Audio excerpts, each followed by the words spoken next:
Good news! We've had a stroke of luck in our search for that beacon. Apparently our colleagues have stumbled across a hidden path leading down to the hollows around the base of the Crystal Tower.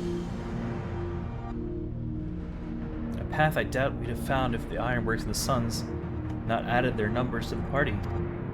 Thanks to them, we have eager eyes aplenty down there, checking under rocks and peering into every nook and cranny. So it sounds like there's a lot of ground to cover.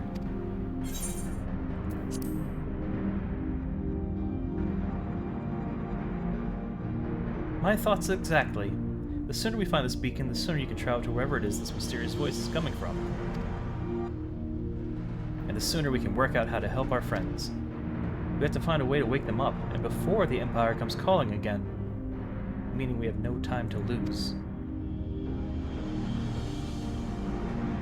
There's a boat in North Silver's here waiting to ferry people to the site, so let's be on our way.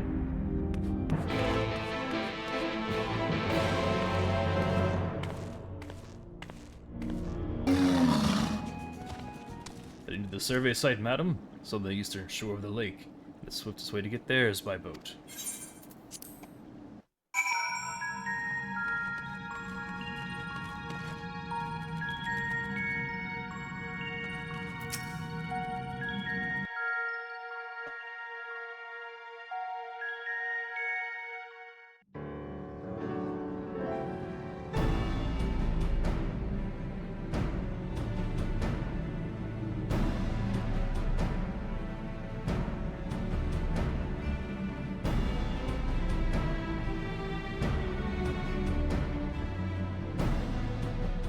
Look how many people there are! Should we get to it then? Pick up anything that seems the least bit device-like, and we'll make ourselves a pile. Well, if it isn't the hero of the hour, maybe you'll change our look. We've found bugger all without you. Biggs! Wedge!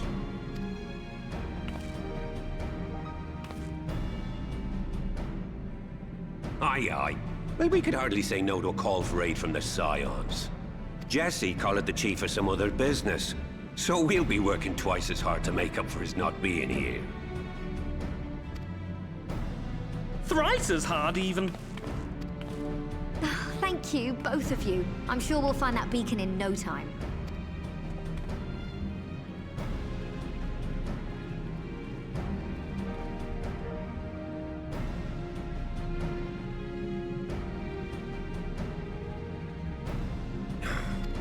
Do you reckon you could squeeze in there, Wedge? And get stuck halfway? No, thank you. I could try if you like. Tataru, no! We couldn't ask you to do that. Oh, I'll be fine. This receptionist is not afraid to get her hands dirty.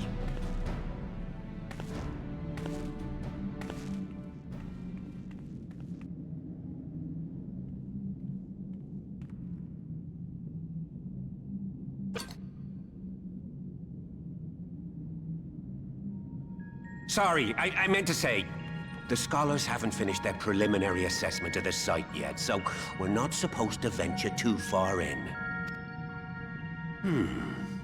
What's that you got there? Now that looks promising. Isn't that the Ironworks symbol? Counterfeiters? Now I have you. You are right. What's happening?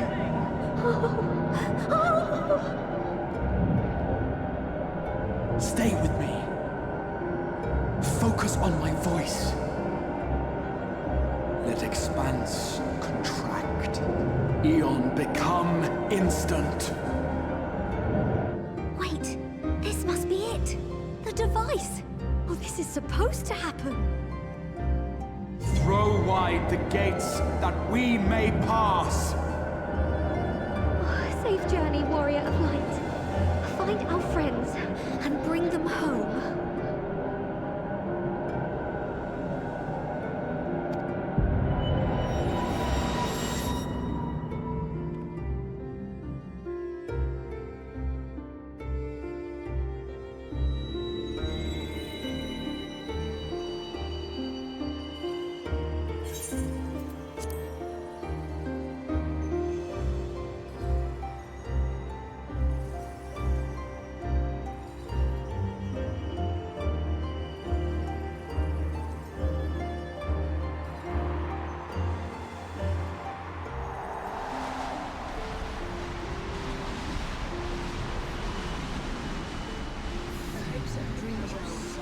See my realm with my own. The dawn's light will shine again.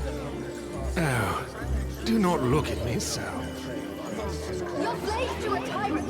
There's no freedom in that! This is one battle you cannot fight. Away with you! Go! Your spirited accounts always comes in well good. We did everything right! Everything that was asked of us, and still it came to this!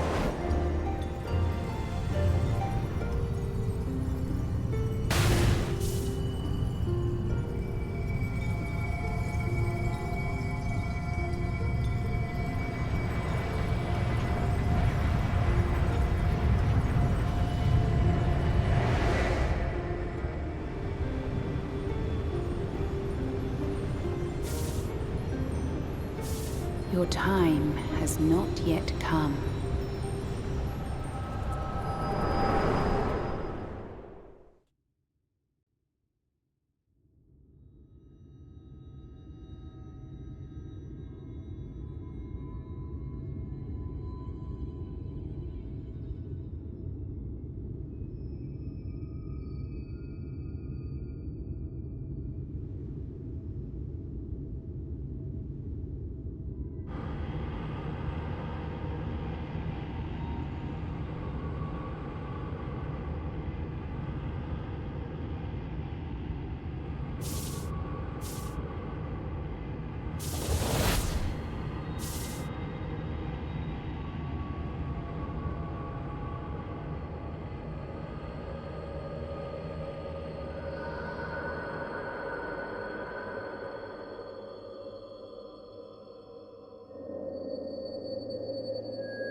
From endless dreams I awake.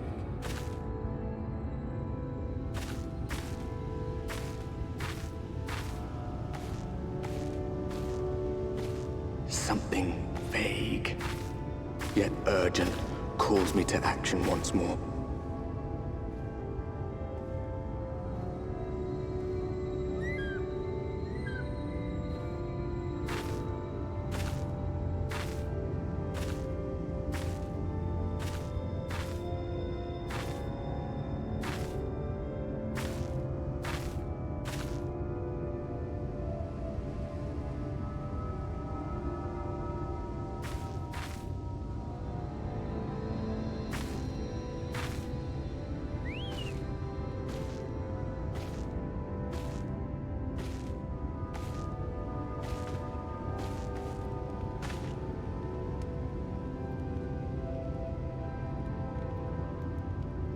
Rare to meet someone out here who's not a peddler themselves.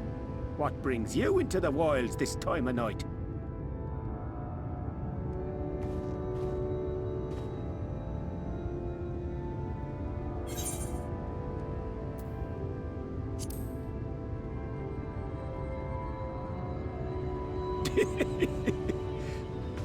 Well, if it ain't the oldest joke in the book. Me granddad, God rest his soul, used to tell that one to the barman at kicking out time.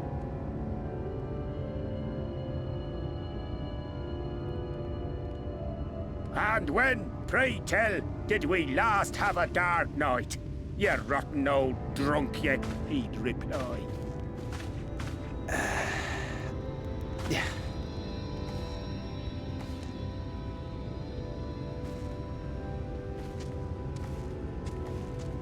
Over 100 bleeding years ago, that's when.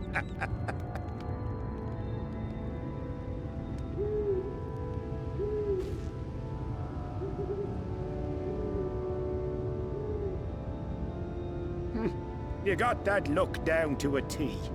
I'd almost think you meant it. Ah, got to you, did they? Poor beggar. That explains it then.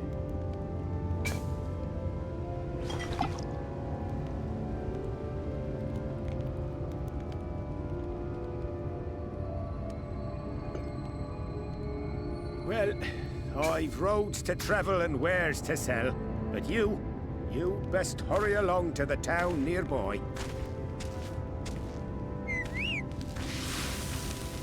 Just head east through the trees and aim for the Shining Tower. You'll find the place soon enough. 'Tis the biggest settlement for malms around. Go on now, friend. They'll take good care of you in the Crystarium.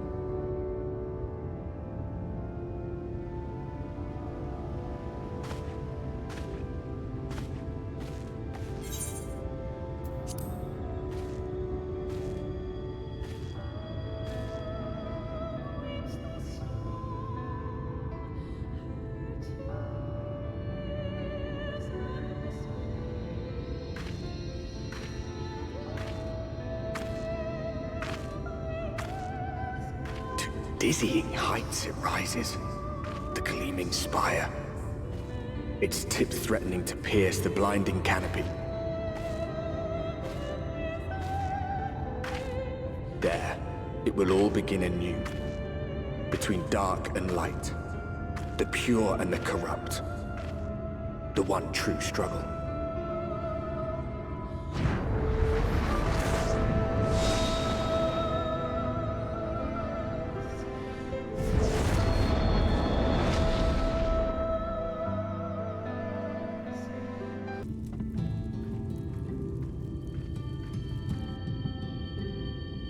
Halt!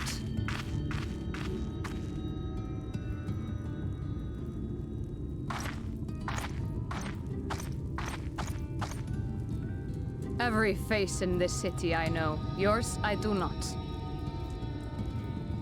This is the threshold of the Crystarium, stranger, and I am its gatekeeper. If you would enter, you will answer my questions.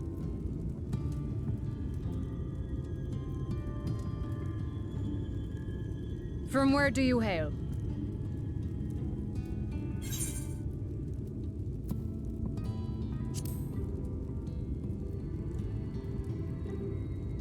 Do you take me for a fool?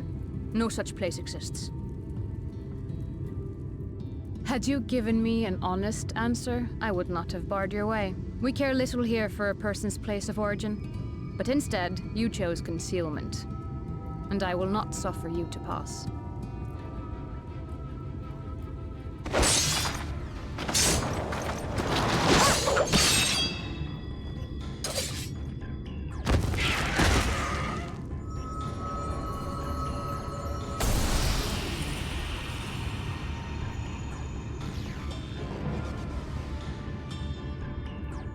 That one had eaten.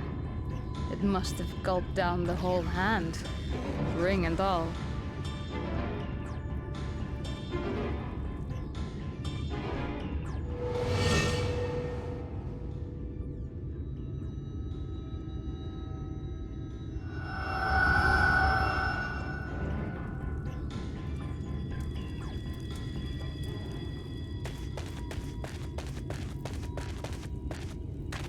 Everything all right, Captain?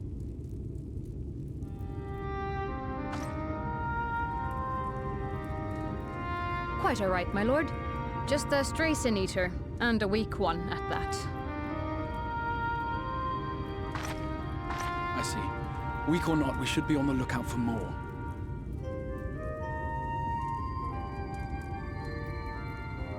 But I see you've met my guest. I will escort her to the Crystarium myself, if you've no objections. Another of your mysterious friends, is it? I should have known. Very well.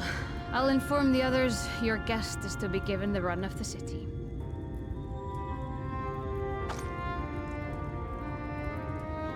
Pray forgive my less than cordial welcome. May the rest of your stay with us be a pleasant one.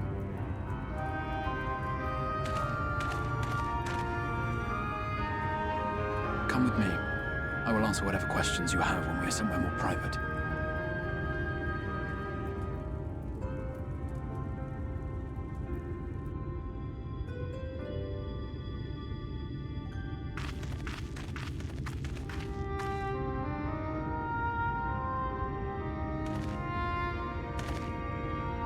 Right then, before we plunge into the wheres and wherefores, let me first thank you for answering my summons.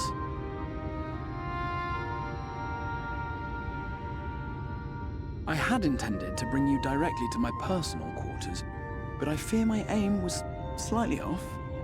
That you're still able to make the crossing unharmed is a great relief. And so, we come to the question of where. The realm in which you now find yourself belongs to one of the 13 reflections, or shards. The first, to be precise, even if its inhabitants are largely oblivious to the fact. As to wherefore, having been awarded the rather grandiose title of Crystal Exarch, I, in my capacity as caretaker of the Crystarium, thought to seek the aid of you and your companions.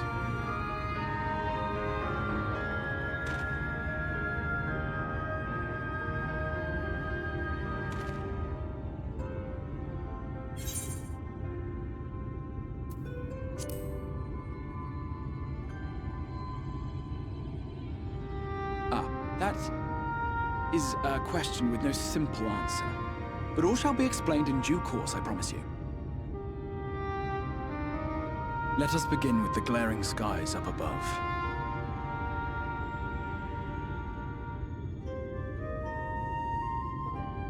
Here in the first, the world has been all but consumed by primordial light. It began a century ago, by this realm's reckoning. A luminous flood swallowing everything in its path. More than 9/10 of this star was lost. And the fortunate few who survived are hounded by abominations born of that catastrophe even now. Sin Eaters, we call them. The creature you saw earlier was one such monstrosity.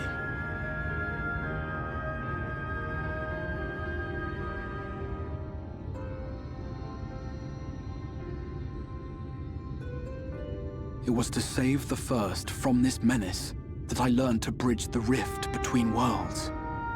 That I might call upon the aid of the greatest of heroes. Though it meant depriving a world of its champion, I had to try.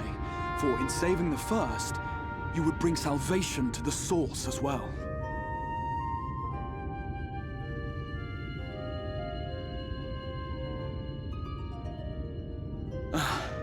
But what manner of host harangues his guests in the middle of the road? Let us continue our talk within the Crystarium.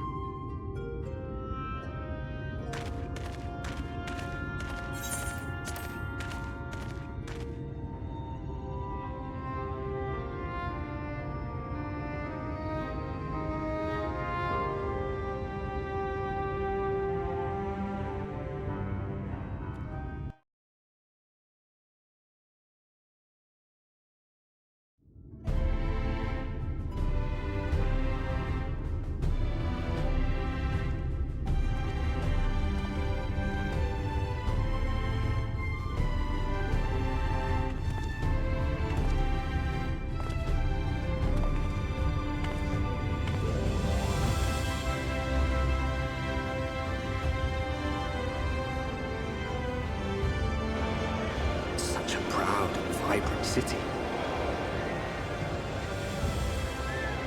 The sole sanctuary for the living in a world all but resigned to oblivion.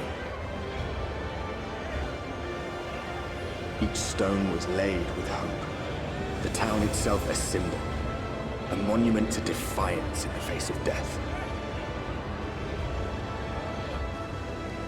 No would-be hero could fail to answer its call. For who among us does not yearn for salvation?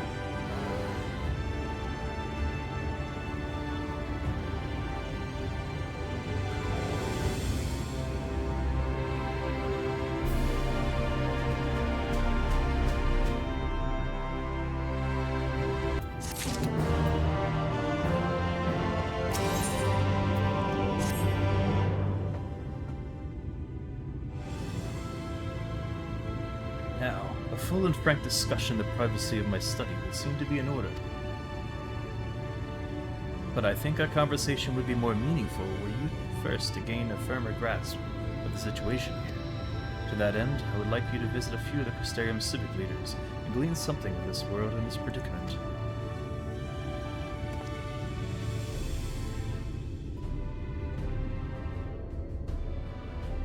As you can see, this path will take you directly to the Aetherite, convenience with which I am sure you are only too familiar.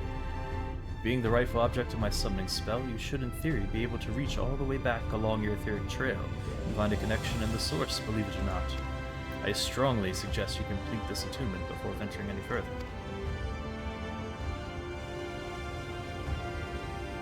After you have done so, walk up the steps next to the Aetherite and head out to the left to arrive in the crystalline mean. This is where you'll find our collective of crafters and gatherers, as well as their spokeswoman, Catlets, one of the people I should like you to meet. Another is Morin. To reach him and his Cabinet of Curiosity, you will want to avoid the aforementioned steps. Take the exit on the left, and simply continue straight along and down until you come to the large doors at the end of the path.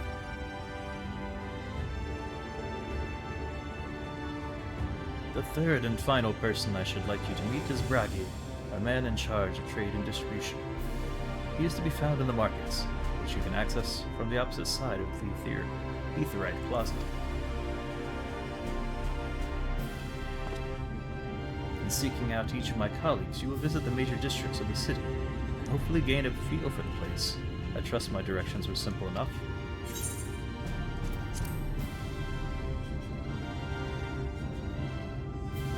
Ha, very good. I can see the layout of the Crystarium owes more to historic necessity than planning, but I'm sure you will learn its twists and turns before long. In all honesty, the true challenge may be in finding the right way to approach its citizens. As you discovered during your encounter with the captain, the people of this world are unaware of the existence of other stars, and will struggle to accept the truth of your origin. That being the case, when they ask whence you hail, as they inevitably will, I suggest you claim to share a homeland with the Exarch. There is an unspoken rule here about peering too deeply into that particular mystery. When you finish making the rounds, pray meet me in the large courtyard at the center of town. Until then.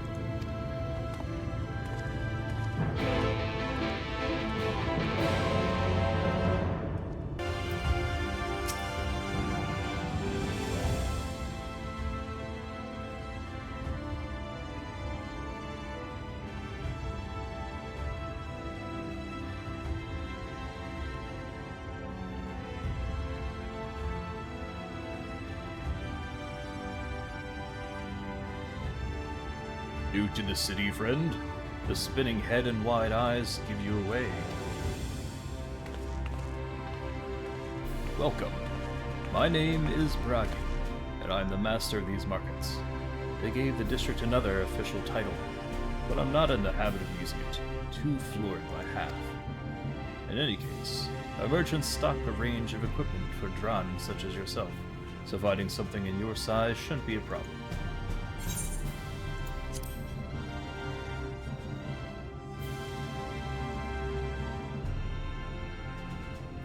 Something wrong?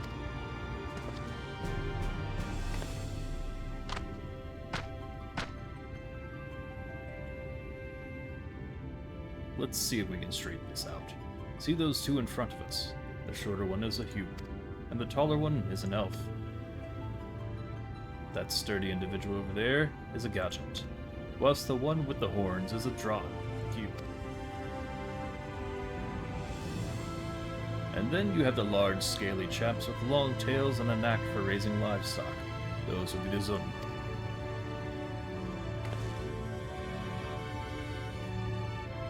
Which is apparently not the name you know them by. Now I'm curious to know which far-flung region you hail from. Ah, the same as the Exarch, eh? Well, that explains it. You don't get much further flung than that. We've had a few of your lot pass through in recent years, and despite their obvious learning, they floundered over the simplest things. But not to worry.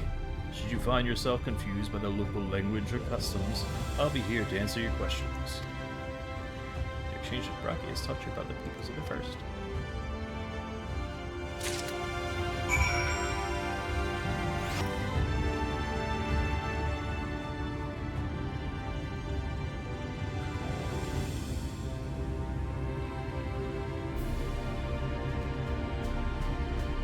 Rare to see a place so well stocked with goods, isn't it?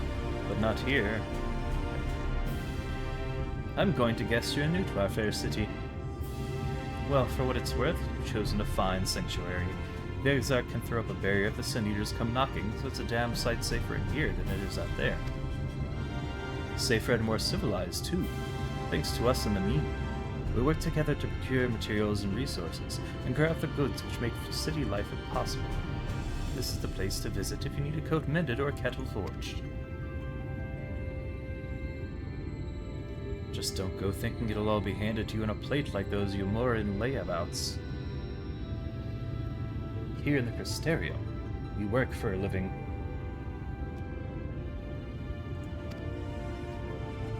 Though I see you're no stranger to honest labor, you don't have that whiff of indolence about you like some folk I've met. Still, I can't quite pin down your profession. Where is it you're from? One of the Exarch's countrymen, you say? I see. Well then, I'll work twice as hard to make you feel welcome. Our city wouldn't even exist if it weren't for him, and any friend of his is a friend of ours. It's really quite incredible when you think about it. They say his grand magic summoned the Crystal Tower into existence. Pulled the entire thing out of thin air. It wasn't long before droves of refugees began congregating around its base, desperate for shelter after losing their homes to the flood. And that's how the Crystarium began. At the Exarch's invitation, buildings started going up, and with the help of some curious relics brought forth from the tower, the place gradually expanded into the thriving metropolis you see today. The city stood here for decades now, yet the eldest among us swear the Exarch looked exactly the same as he did back then.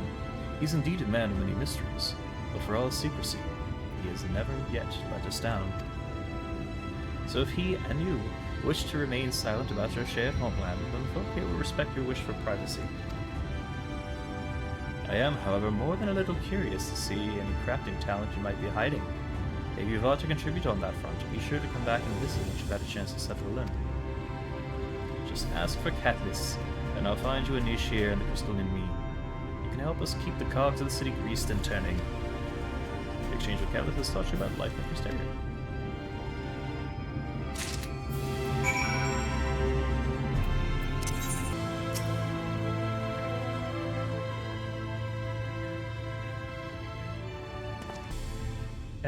Excuse me, miss. Are you recently come to the city, perchance?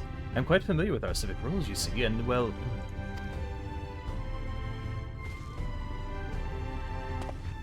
What I mean to ask is, have you brought any books with you? A rumpled scroll, even. A scrap of scribbled on parchment. My apologies. Literature is something of an obsession of mine, as well as a profession. Librarian Morat, at your service. And this humble collection is known as the Cabinet of Curiosity. As your powers of perception have likely informed you, my colleagues and I are responsible for curating all manner of tomes, documents, and other vehicles for the written word. As horrific as the loss of life and land wrought by the flood unquestionably was, the damage to recorded knowledge was no less catastrophic. We few do all we can to preserve what wisdom survived. But tell me, what brings you to the cabinet today? Looking for any title in particular? Mayhap a spot of academic research? Oh, so you've an interest in modern history. Splendid. A thorough review of recent events can often yield novel perspectives, I quite agree. If you would prefer something visual to accompany the account, then I think I have an illustrated history book for children somewhere. Just a moment and I'll fetch it for you.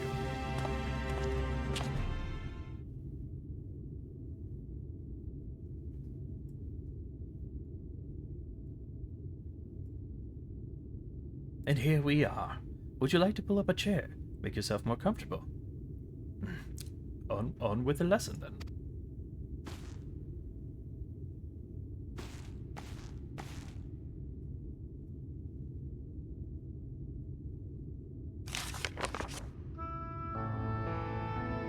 A 100 years ago, or near enough not to matter, the villains known as the Warriors of Light slew the Shadowkeeper, the Steward of Darkness. In the wake of this tainted deed, light began to pour into the world as if from unseen cracks. It pooled and swelled without cease. Until the day an enormous blinding wave rose up and swept across our star.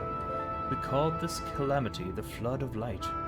Everything it touched was leashed of life and vigor, leaving naught behind but a luminous wasteland.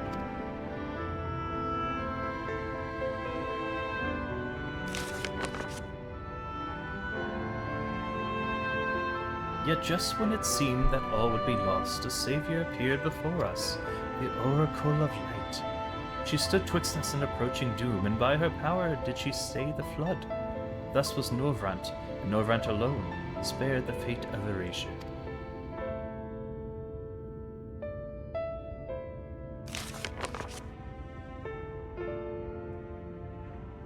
Tragedy would, however, arrive in another form.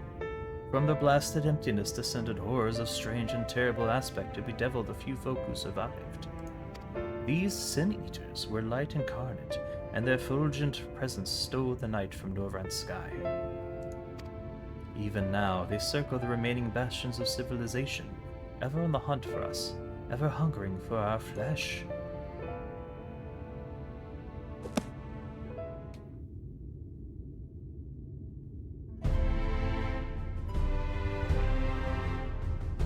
And thus did the world become what it is.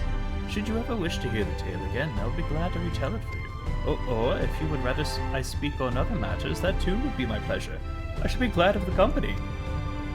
In exchange with more, Ness taught you about the Flood of Light. Well, how did you fare? Did my colleagues help you form a clearer picture of this world and its people?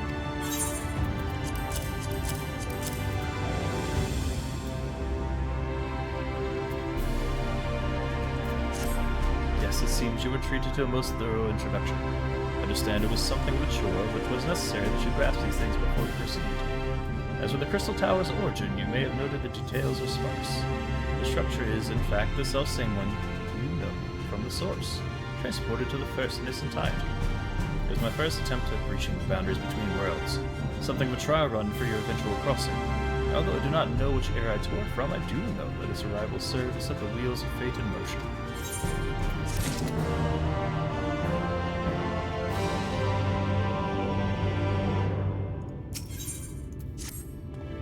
You've done as I've requested and learned something of the world in which you find yourself. Now it's time I fulfilled my half of the bargain and explained what has befallen your comrades. That is a conversation I would rather have in the privacy of my quarters. I must go on ahead to the tower and organize a few things, but I shall see that the guard knows to reach you.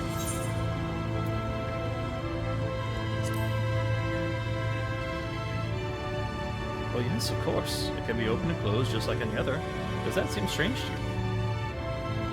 I know not how the tower functioned in your time, but I assure you there's no danger of us being locked inside. Greetings, madam. The Exarch awaits you within.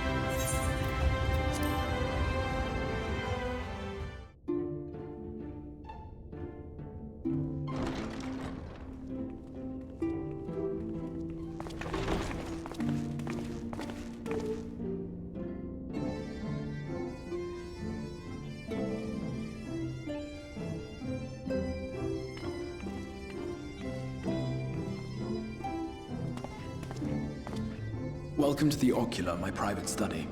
We can speak here without fear of being overheard.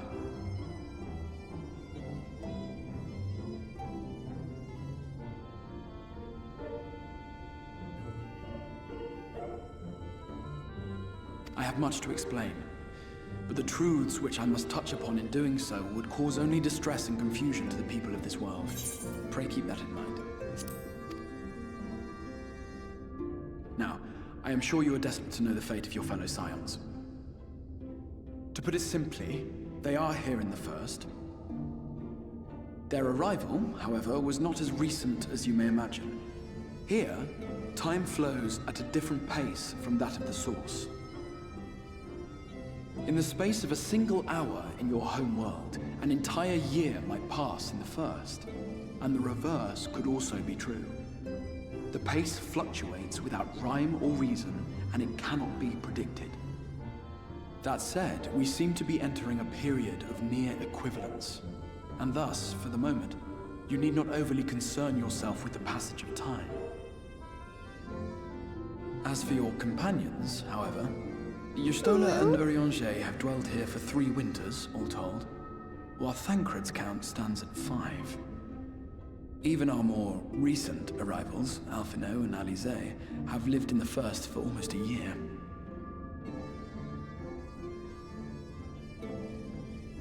My intention had been to summon only you, but the art of reaching across worlds has proven exceedingly difficult to master. I'm the doctor. Thus it was that my fumbling hand closed upon those to whom your fate is most closely bound as well. As they were not the object of my summons, their transference was incomplete. Though they may appear to possess corporeal bodies, they are, in truth, merely spirits that one can see and touch. Consequently, while you yourself will be able to pass between worlds with relative freedom, they will not. Much as it grieves me. I enjoy saying that. They are stranded here, unable to return.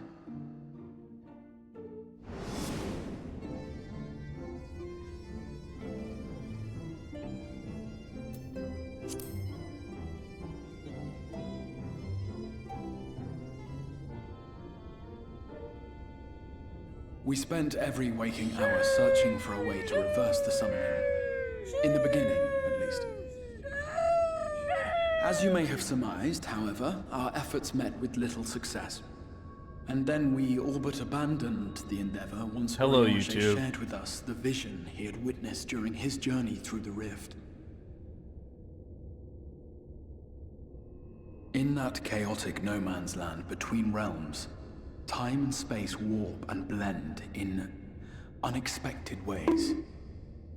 What Urianger saw was the future. That which would one day come to pass.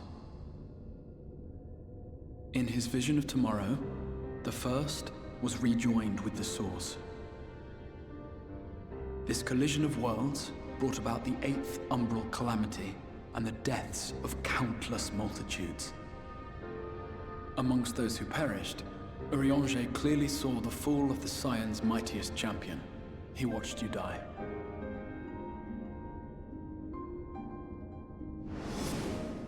And thus did the Scions embrace their exile, and began searching this world for a means to forestall the coming catastrophe in yours. Their souls are stranded in the first, yes, but they have fought on, desperate to save their home and you from destruction. Nor have their efforts been in vain, for it was they who finally established that the elimination of the Sin-Eaters will indeed serve to prevent the calamity. Considering these circumstances of our meeting, you would be forgiven for doubting my version of events. And so, before all else, I would suggest you track down your comrades and hear the tale from their lips. I shall of course be happy to assist in these reunions, and you need not make any decisions regarding your involvement until you are certain of where you stand. Meanwhile, I promise I will not rest until I have found a way to help your friends return home. What say you?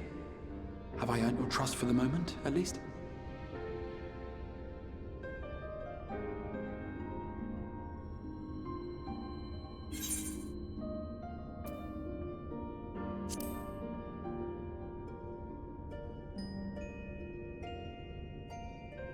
Excellent. You will not regret this. With that settled, we shall have to see about getting you ready for the road. Traveling across the rift has no doubt left you weary. I will arrange for a room where you might rest in comfort. While it's being prepared, perhaps I can show you around.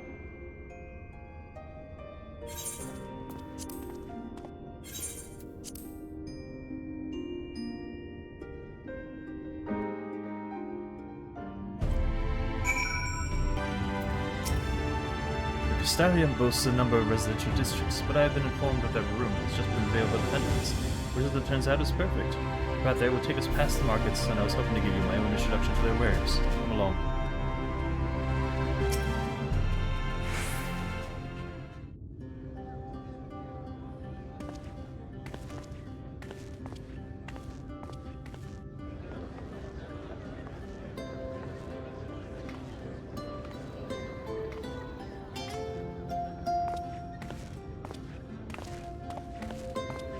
This is the Musica Universalis, the commercial heart of the Crystarium.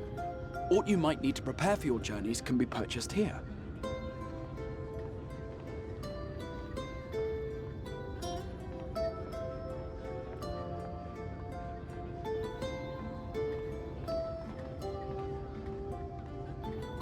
Ah, yes. You must be curious about the currency. Fear not. The gil you carry will serve you well enough. Each nation once minted its own coins, but 'twas all a jumbled mess following the flood. After much debate, the local merchants eventually elected to revert to the old ways, wherein a coin's value was decided by the worth of its metal. As for a unit of measurement, we agreed upon the term gil, a word borrowed from coins uncovered within the Crystal Tower here. And as our traders peddled their wares across the land, so too did our usage of gil become common practice. From what your stola tells me, a standard coin from the source equates to exactly 1 gil here, or near enough not to matter. Our way of life has benefited greatly from the artifacts we recovered from the tower, some of which may be familiar to you.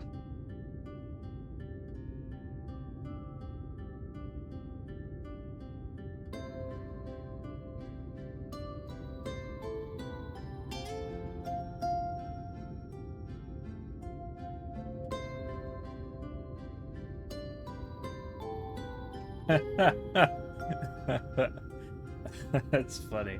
That's the But I fear it would grinding not be currency. practical for us to provide everything to which you are accustomed. You shall need a means to access the commodities of your home world.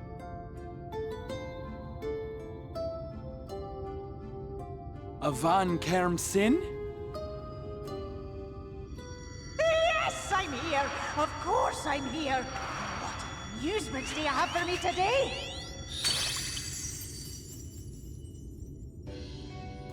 My dear Feo Ul, paragon of pixie kind. For you, I have the most vital task. This fine lady is a friend from a distant realm. And we have need of a means to ferry things back and forth from her home. Might you be able to assist us in this matter?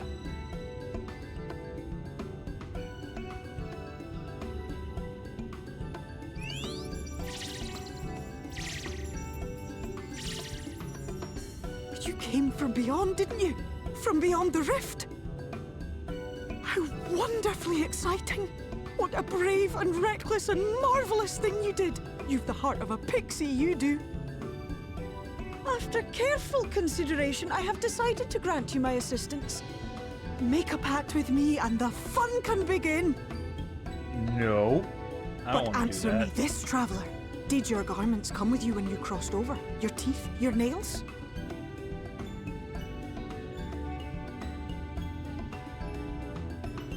Just as I thought! Then you've a good stout connection with your home through which all your belongings, great and small, may easily pass. From this moment forth I will be your Isne Fis, and you my Snay Yak. Like the branch which sprouts from the sapling, our bond will flow unbroken from one to the other. Raise your hand.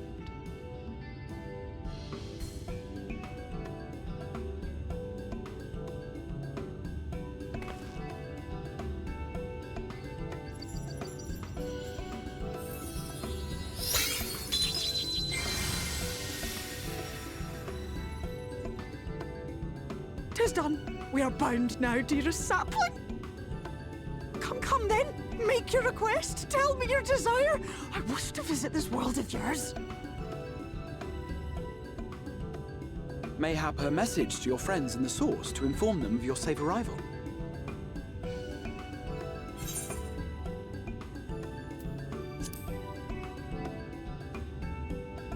Consider it done.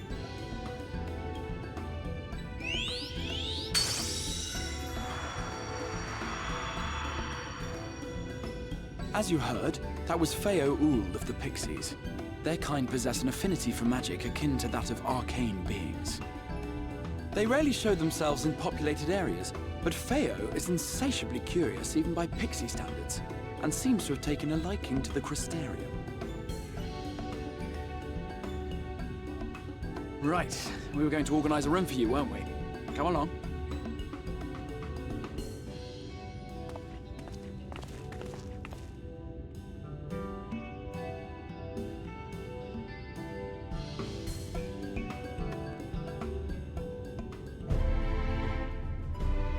As a result of your pact with Fickle, you now have access to delivery moogles, market boards, and summoning bells.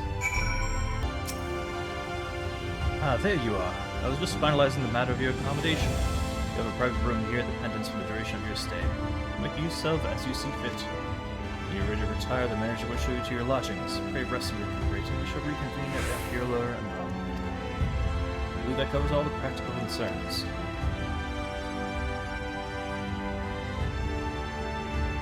For answering my call. We are denied the comforting blanket of night, but may peaceful dreams attend you nonetheless.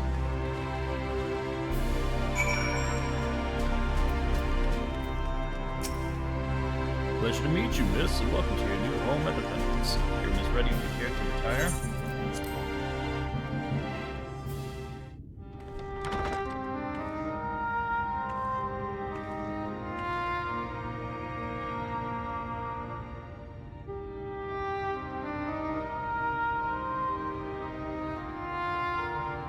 Man, it comes with a Kenny G CD?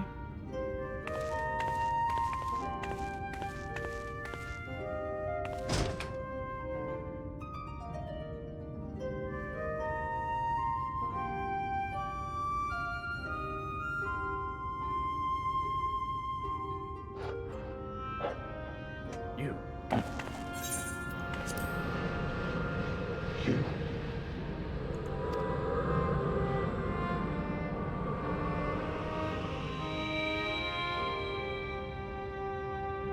I know you. You're the warrior of light from the source.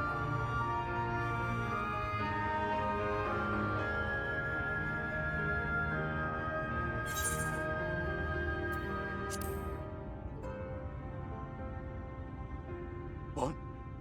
Did you just... You can hear me?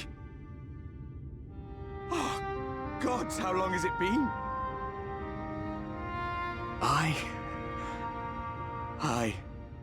That was what I called myself in your world. The Warrior of Darkness. My real name is Ardbert. I used an alias in the source, a daft one, looking back. If you recall my tale, it was my comrades and I who caused the flood.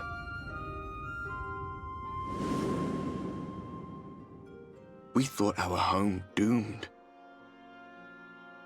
And so we listened to the Ascians. Let them guide us to the source, and tried to hasten their goddamned ardor.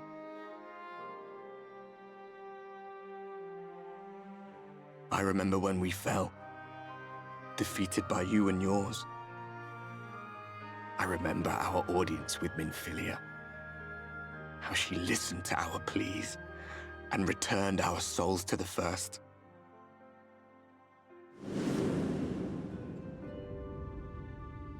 The flood was poised to swallow Norvrandt. Minfilia and my friends, they surrendered what little they had left to hold it back. Just faded away, leaving me to bear witness.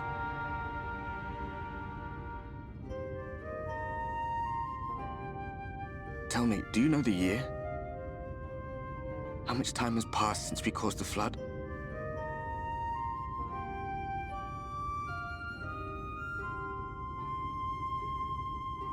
A 100 years. 100 long years.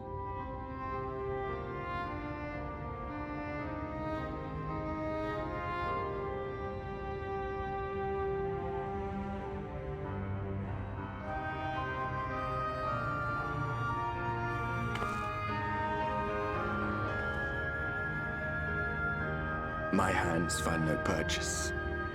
My gestures catch no eye, and my pleas, be they whispered or screamed, reach not a single ear. I am a shade, cursed to do naught but drift.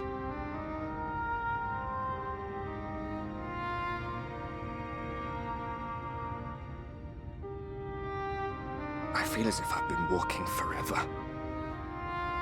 I hardly noticed when my mind and body began to fray at the edges. Then bang! My senses were sharp again. I felt like a fish being reeled in, and before I knew it, I found myself in this room. Why is it that you can see me? What are you even doing here, come to that?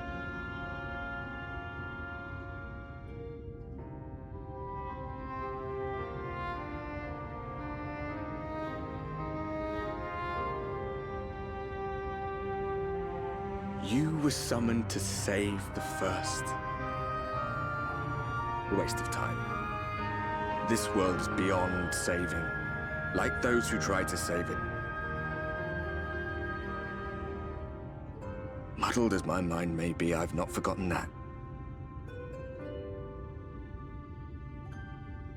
But if fate has brought me to you, the one person in this God's forsaken world who can see and hear me, then perhaps there is a reason I endured.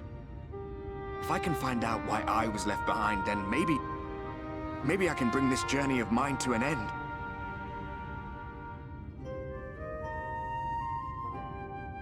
Well, I'll be watching, Warrior of Light. But do me a favor. Be careful out there. This world has had its fill of heroes.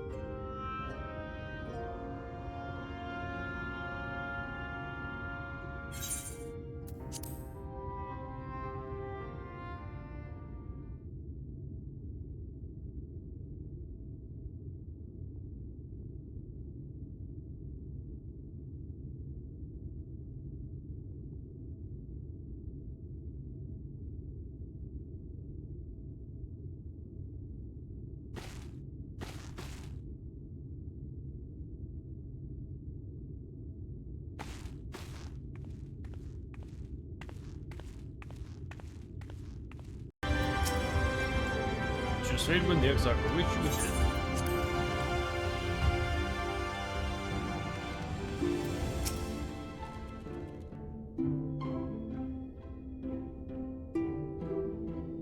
Ah, how did you find your new quarters?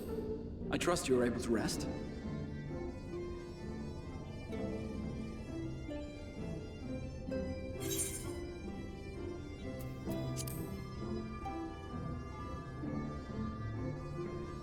I was not aware the room was haunted, and you were rather tired. Well, should you receive another visitation, be sure to let me know. Now, let us return to the subject of the Scion's whereabouts.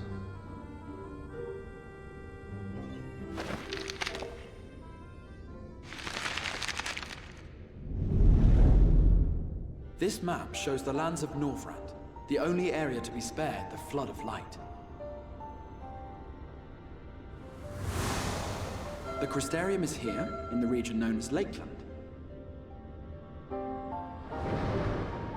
To the north is the fairy kingdom of Il-Meg. That is where you'll find Urianger. To the east lies the once prosperous civilization of Rak-Tika. Your Stola is stationed there, in the heart of the forest. Alas, neither location can be reached without considerable difficulty. As such, I would suggest you first seek out one of the twins, each of whom is stationed but a short flight from the Crystarium.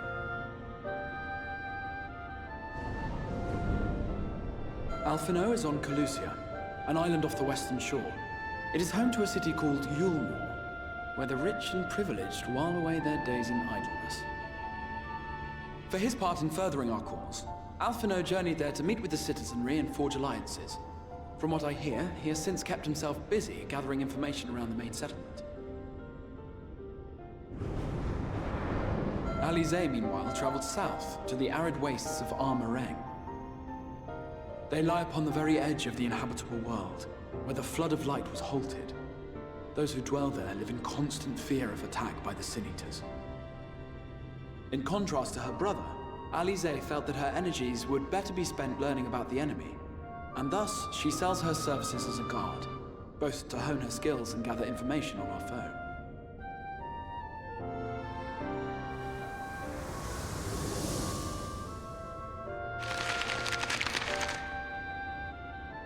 So, will it be Calicia or Armoraine? It matters not which you choose to visit first. Simply inform me once you've made your decision, and I will see to it that you are provided with a suitable mount.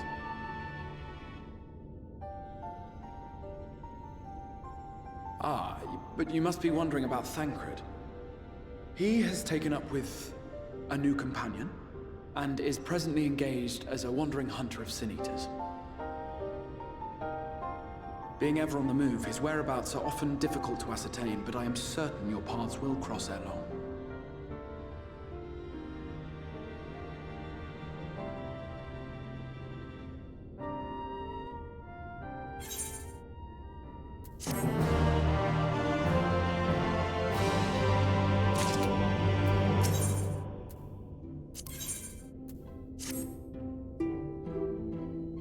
Visit Alphinaud and Kalusia then. Excellent. As I mentioned, your destination is an island off the west coast, so you will need a mount capable of making the journey.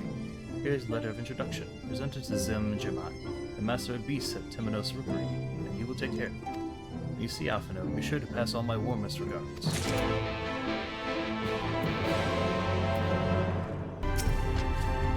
Your face is unknown to me.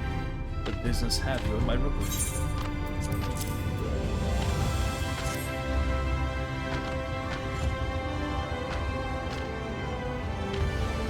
Signed by the Exarch, no less. Yes, I can provide you with an armor for passage to Pollution. I will pick you out a friendly welcome. That's right. Mounts like my great friend over there are a common sight in these parts. But I gather you hail from further afield, more accustomed to chocobos perchance. I hear there are a few places where they ride little else. Seeing as you are plainly unaccustomed to riding Amuro, I think it best I accompany you on this flight myself. Anyone worthy of the name could do it, of course, but the Exarch sent you to me. Ensuring you arrive safely is my responsibility. Gather your things and meet me at Amuro Lodge. Other junior teamers will attend to you while I'm ready to bounce.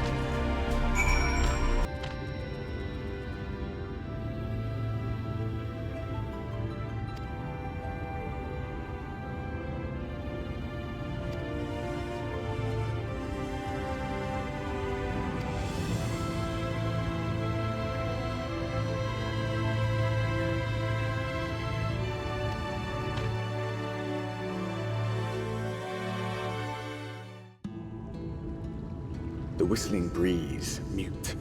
The pounding surf, frozen. Time itself takes a breath. At light's edge, all is perfectly still. The world captured in a painting, locked in a moment. Music, faint and fleeting, drifts coastward on the lifeless air. And in the distance, beyond the broken earth, a city beckons.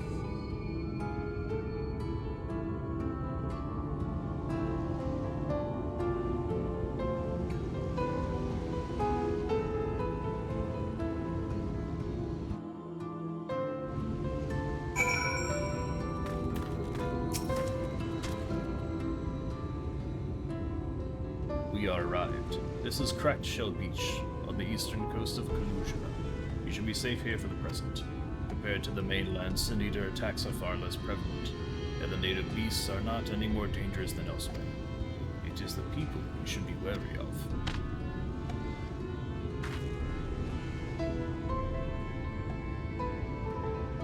Spy you that city in the distance that is Yulmore, the island's main settlement. It rivals the Crystarium in scale and was once an ally in our battle against the abominations. For years, the Yulmoran elite have fancied themselves the masters of what remains of our broken world. They've gone as far as to offer the leaders of other settlements their protection, if we bend the knee. But to say their ideals are questionable would be putting it mildly. The Crystarium is one among many who resist their heavy-handed authority. And while we are not at war, our relationship with Yulmore is strained at best. It may be wise to conceal your ties with the Exarch during your stay here, especially in the vicinity of the city.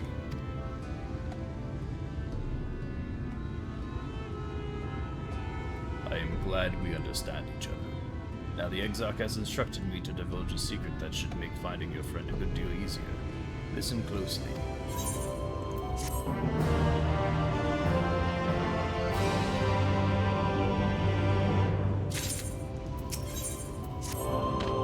If you head south along the coast, you will eventually come to a fisherman's shack. A friend of the Crystarium lives there, a man who goes by the name of Ivor. Ivor keeps an eye on everything that happens in Perugia. He'll be able to point you in the right direction. Just hand him a sprig of thyme. That will let him know you can be trusted. Here, this should be enough. Find your friend. I will stay here with Yamaro until you're ready to return. What you after? Fish? Crab? Think got an eel in a barrel somewhere if you have a taste for him.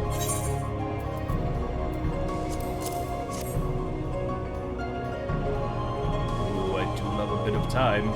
Chuck some in the pan and it's like a bloody festival flavor. Now what is it I can do for you? Can't say as there's been any major upsets to report these past few weeks. Alphinaud, eh? Aye, I know the one. A young champion of the downtrodden. Yulmore's richer than all of Norvrandt put together, but it's a different story for them as live outside the city. Most spend every waking moment just trying to stay alive, which makes your friend's dedication to helping others stand out all the more. I can hazard a guess as to where he is now and get a message to him.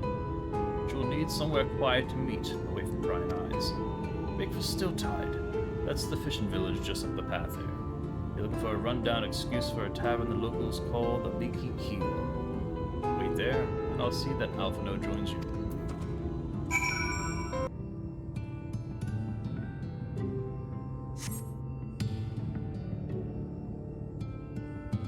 This is your first time in a tavern. It's customary to buy a drink if you meet to loiter. What will you be having? A fine choice. Now what will you be paying with? Well now, those are exotic. Where did you come by coins like that? I'm sorry dear, I don't doubt they have value, but I don't have a touchstone to test their purity. I'm not about to go begging for one from the neighbors, so we'll just have to come to some other arrangement. Ah, here's an idea. There's a common to the north where we grow our vegetables, but lately the pests have been eating more of them than we have. Let's say you do a bit of extermination work. I want you to squash any vermin you find and visit the caretaker and give him an earful from me for sleeping on the job. He'll be in the old silo next to the fence, snoring like as not. Do that for me and you can laze about here as long as you like.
Response. Maybe you need to knock louder.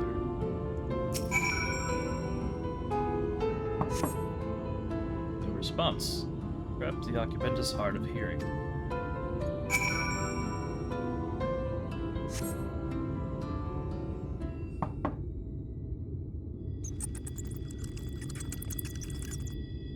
You hear a faint squeaking from the room beyond. Time to burst in and save the day, brave adventurer.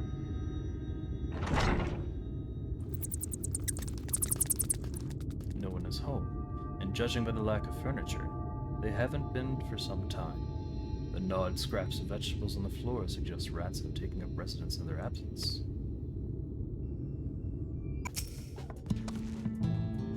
Welcome back, dear. What did that good-for-nothing caretaker have to say for himself? Gone. Must have left to join the rest of the hopefuls. In Gate Town, outside Yulmore, You don't have a clue what I'm talking about, do you? There I was thinking you were another dreamer. Well, never mind all that. Take a seat wherever you like, dear. You more than earned it. I'll even throw in another drink on the house.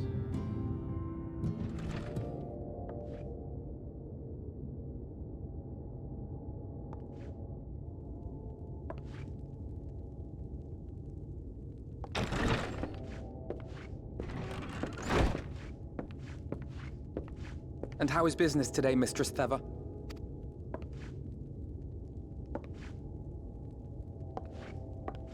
Oh, frenetic. Look, I have a new customer.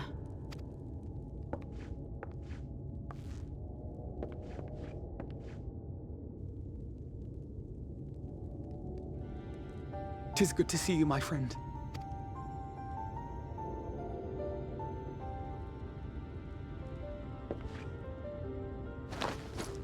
The barley seeds you wanted. They should produce a better harvest than the last. What, just like that?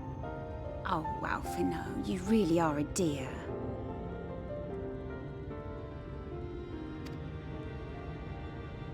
Well, I'd best be tidying up some of those empty shacks before the pests move in. Keep an eye on the place while I'm out, eh?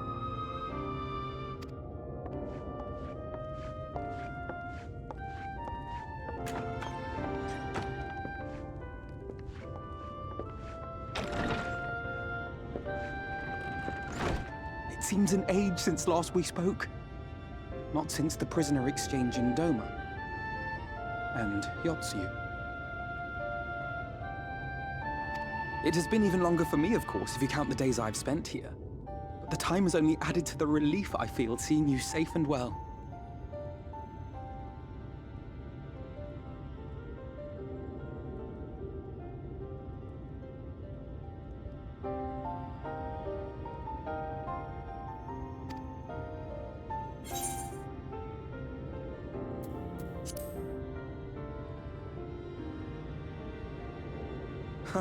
Alize said much the same thing. I don't think I've ever had such a scolding. But I believe an exchange of news is in order. Come, tell me of your arrival and all that came before.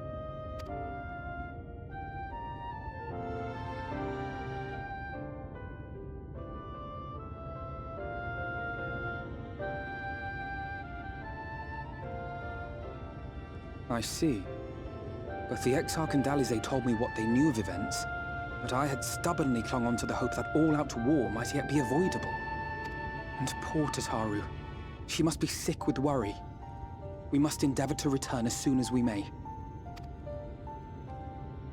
It would be nice to bring her good tidings for a change.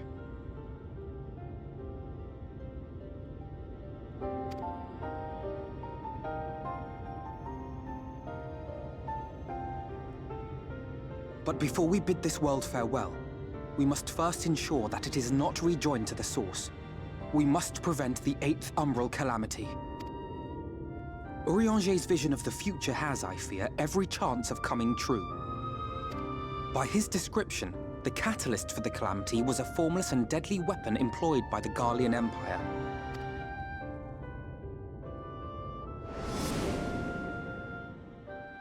Which can only mean one thing. Black Rose. Gaius was telling you the truth. When we were on the trail of the Ascians, we saw evidence that the gas was being manufactured once more. Gaius was adamant that the project had been scrapped. But so long as there are wars to be waged, there will always be those determined to win by any means. And thus simply destroying the existing stores of Black Rose would do little to alter fate's course.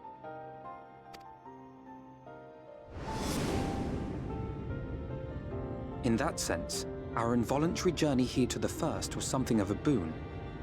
Together with the Exarch, we've developed a theory as to how we believe the rejoining will be set in motion. I'm sure Urianger himself will cover the subject in more detail. But I can tell you the process requires that both worlds, the Source and the First, be facing an existential threat. One being Sin-Eaters, of course.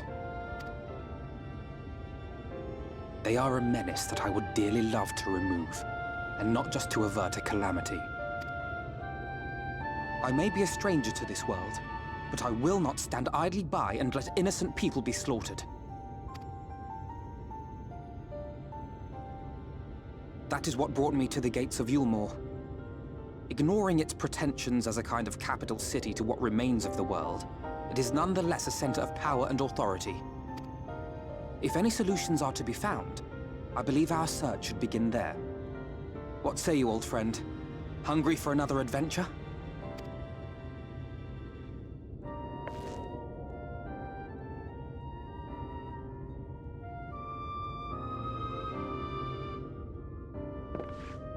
And so we take to the road once more.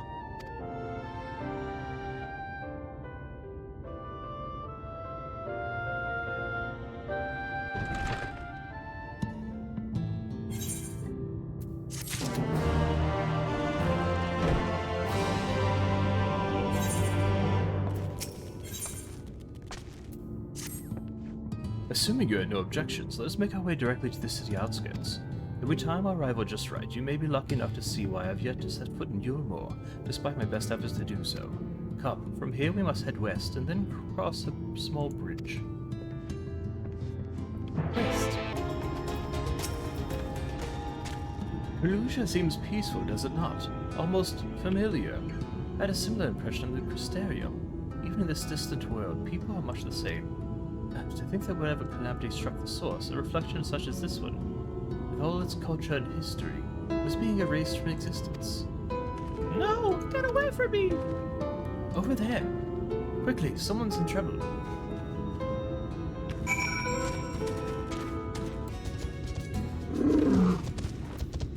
Don't thank the fates, you... Look out!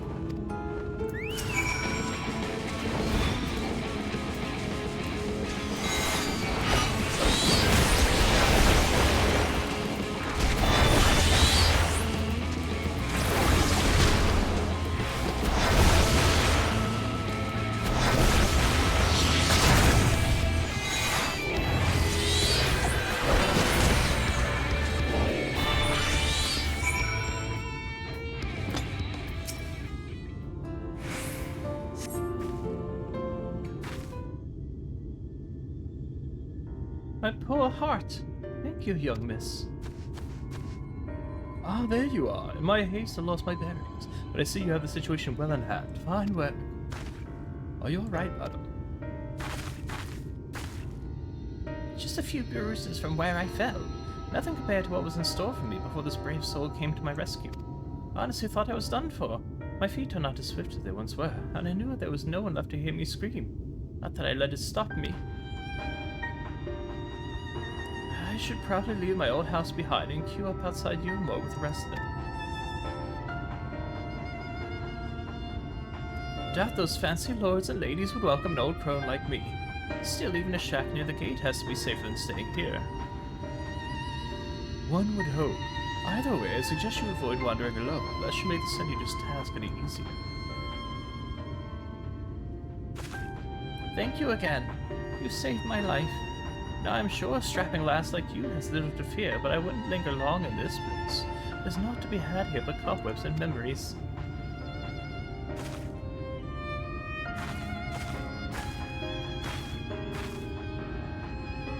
Just as the lady says, many in these parts have abandoned their homes to live in Yulmore's shadow.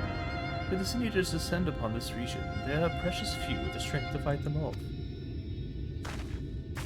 Speaking of which, what have you been told of these monsters?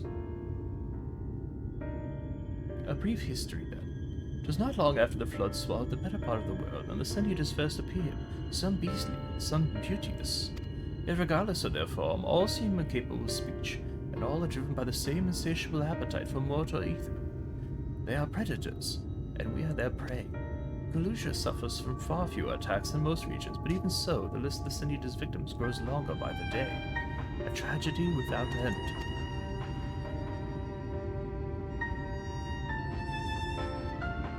Still, we have won a small victory this time at least. Now, shall we press on? We need to return to where the road forks and follow the path that leads west.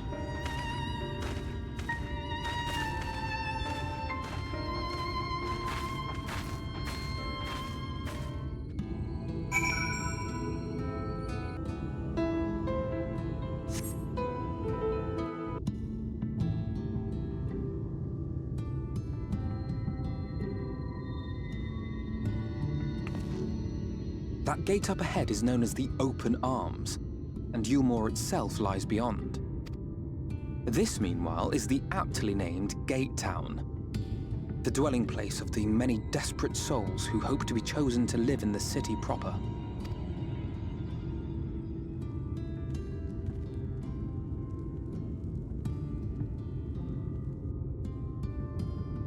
Ah, I thought I recognized you.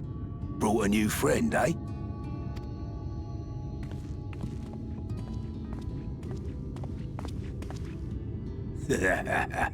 I'll bet you got a trick or two up your sleeve. Maybe even 3. Care to show me?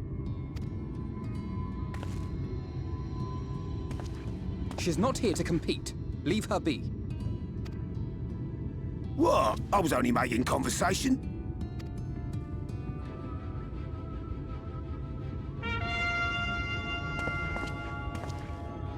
Ladies and gentlemen, your attention, please!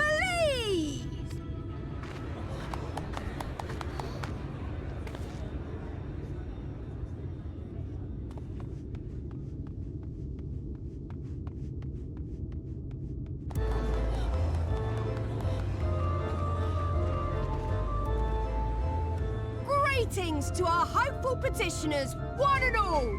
Yulmore extends its warmest regards. Let it be known that a lady of distinction wishes to dine on fish divine.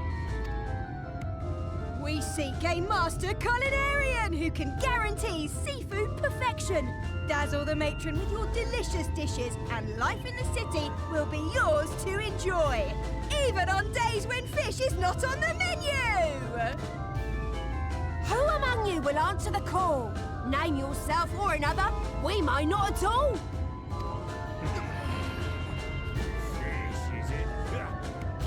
Was there anyone? What about that girl? Do you recall how I said Yulmore was a center of power and authority? Well, that is not the only reason for its fame. It is also known as the City of Final Pleasures. The noble and the wealthy who survived the flood gathered here to live out the rest of their days in decadent abandon. A poor man could sooner pass through the Iron Needle than Yulmore's gates. The only way the common folk can enter this perverted paradise is if they fulfill the whim of one of the privileged. And so they are picked over like market produce.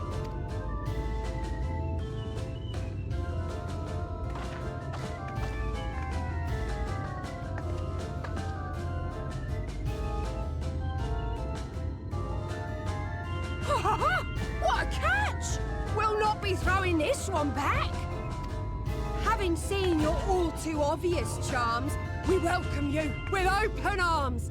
Come, join us in the City of Splendor and live out your life in an ecstasy of endeavor.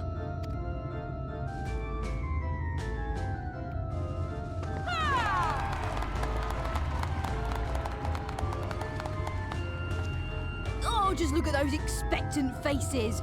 What could you possibly be waiting for? Well, well, what have we here? An extra share of meal to celebrate our newest resident!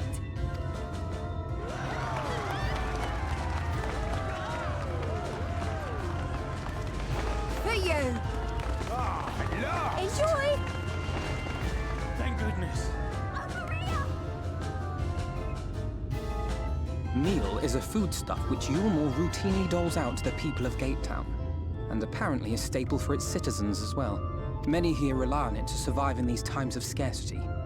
Yet the whole arrangement just seems... well, let's just say it leaves a bad taste in my mouth.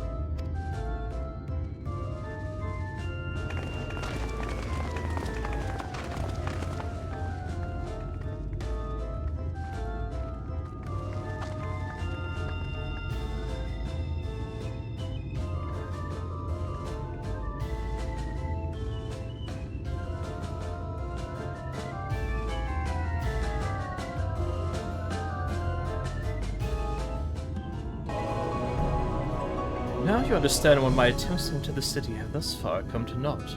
The dubious privilege of residency must be won via a contest with ever-changing rules. They say this policy has been in place for the past 2 decades, ever since Yulmore's current ruler came into power. Yet from what I have seen, it does more harm than good. Not only does it distract people from our shared struggle against the Sin Eaters, it robs them of their self-sufficiency. I've tried to propose ways they could improve their lot, but my words invariably fall on deaf ears. The attitude is so entrenched now, I worry that, well, mayhap you should take a turn around Gate Town and judge the situation for yourself.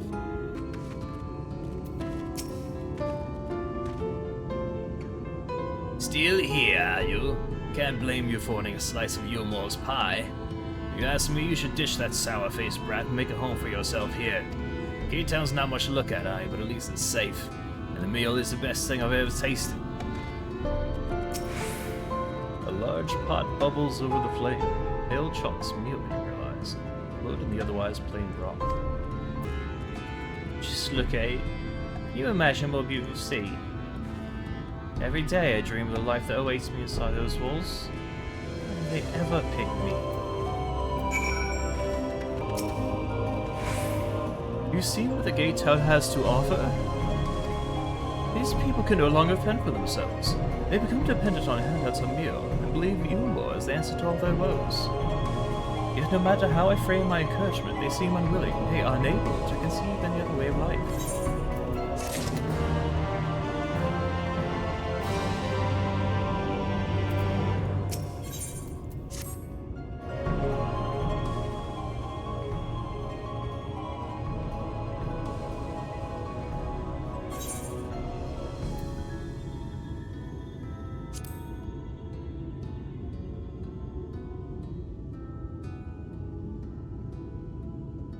Disapprove? It frustrates me sadly. That is only part of it, though. The whole situation makes me uneasy. Not that it matters. However unjust the system seems to me, if these people claim to be content with their lot, it is hardly my place to criticize their choices. But take that elderly lady you rescued.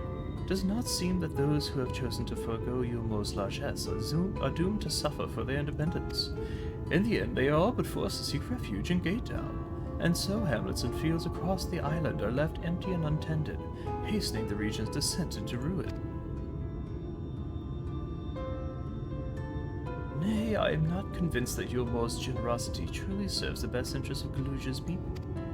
I am not so naive as to think there is some miraculous solution to all this, yet I cannot help but frown at the sight of hard-working villagers struggling to survive, even as the few chosen rejoice at being plucked from poverty by the hand of a capricious noble. There has to be a better way. I will not know for sure, however, until I have taken these long-delayed steps through Yulmore's gates. It is fortunate that you arrived when you did, Vaidwin. I have been working on a scheme to insinuate myself into the city, and if all goes as planned, it should soon come to fruition. There is a beast tribe who makes its home in the seas surrounding the island. The Ondo, they are called, though you and I know them as Sahagan. For the most part, they keep to themselves in the ocean grottos, and rarely have dealings with land dwellers. But as Tataru took such pains to impress upon me during our stay in Kugane, business favors the bold, and so I reached out to them. I duly discovered that the Ondo are inordinately fond of land-grown produce, fresh fruits in particular, and when I offered to procure such goods for them, they promised to pay me in pearls. An attractive business venture for any prospective investor, would you not agree? Surely even the most jaded Yumoran lord would have time for a merchant who can make pearls from plums and pumpkins. Yes, I've come a long way since my days of buying samurai swords without first negotiating a price.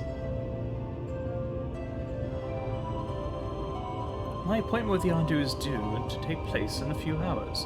I first just need to collect the produce and meet with them on the shore. Might you help me make the exchange?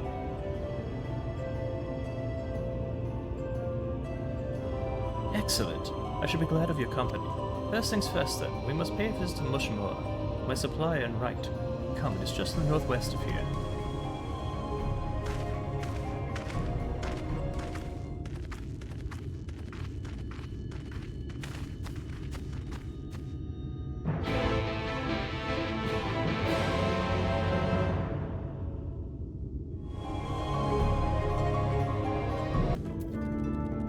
Something I can do for you, friend. Good day to you, Mushmore. This is my assistant, Fadewood. We are here to collect the produce I purchased. here loaded your lackey up with the goods not long ago. My lackey? I know no such person. Mr. Lad, short blue hair. No? He said he'd come on your behalf, and since he seemed to know all the details, I just assumed. Confounded. Someone must have been eavesdropping on our conversation. If this charlatan was here not long ago, he cannot have gone far. We shall split up and search the area. You find a vantage point to the south side of town, and I shall take the west.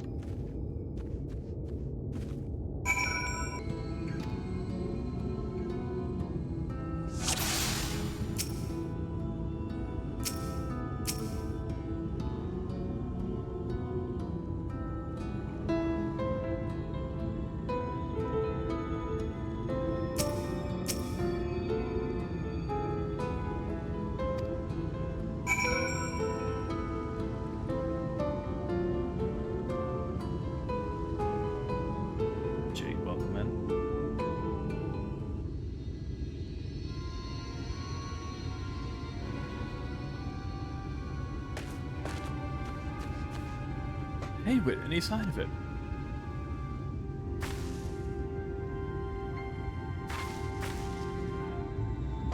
You have a keen eye.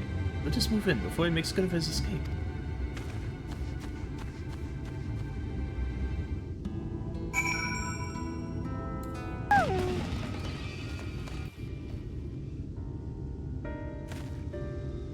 There you are.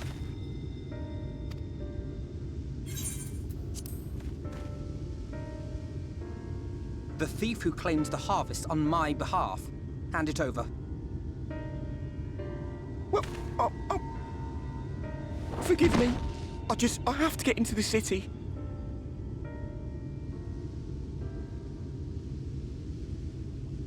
I have no family and all my friends have already been chosen.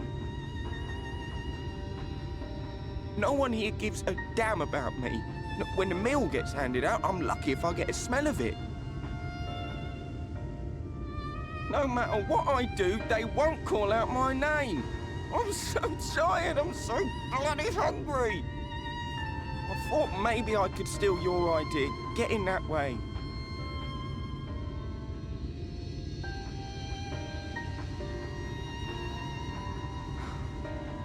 What is your name? Ffxiv. Tell me then, Ffxiv, must it be Yulmore or nothing? What of the Crystarium? They may not offer charity, but you would be fairly compensated for any work you did. No, it has to be Yulmore. That's where all my friends are. We made a promise that we'd live together in paradise.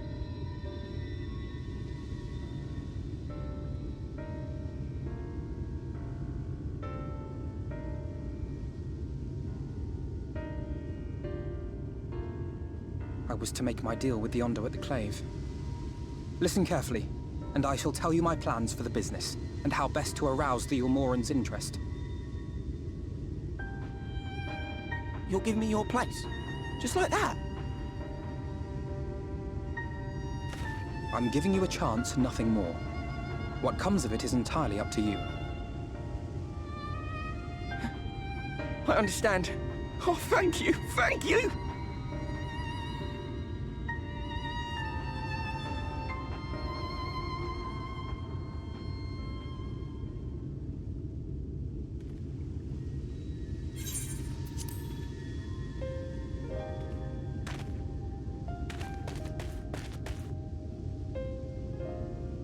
This was but one path. There will be others. But for young Ffxiv, it was the difference between life and death. I do not regret my decision, yet I will admit that a part of me wonders if it was for the best.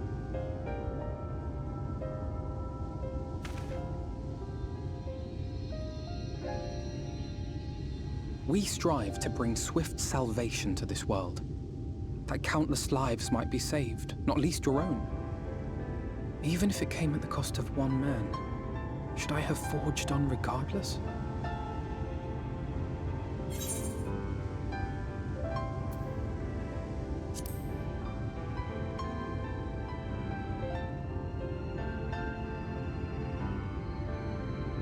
I suppose not. Were Estinian here, he would most likely scoff at my soft-heartedness. Same old Alphinaud, ever the slave to sentiment.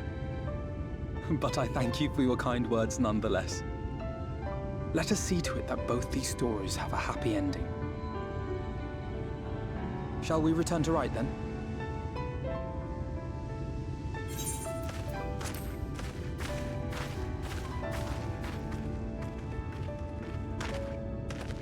Is that...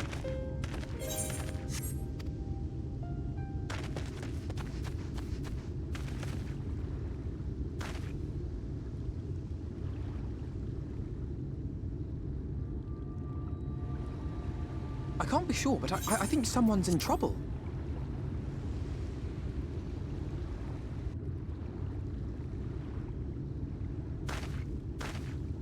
Come on, they may need our help.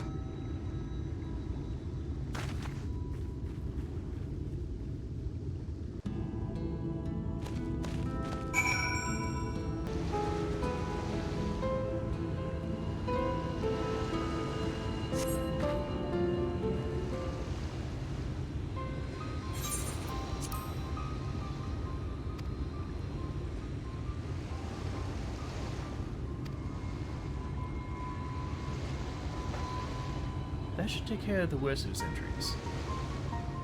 Breathe easy, sir. No harm will come to you here. The poor man is shivering. Pray keep an eye on him while I get a fire going.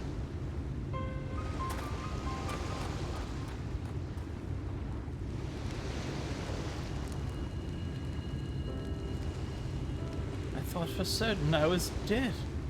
How am I ever to repay this kindness? We'll settle for a tale behind your current predicament, but I should begin by telling us your name. Tristel. I was invited into Yulmore to work as an artist.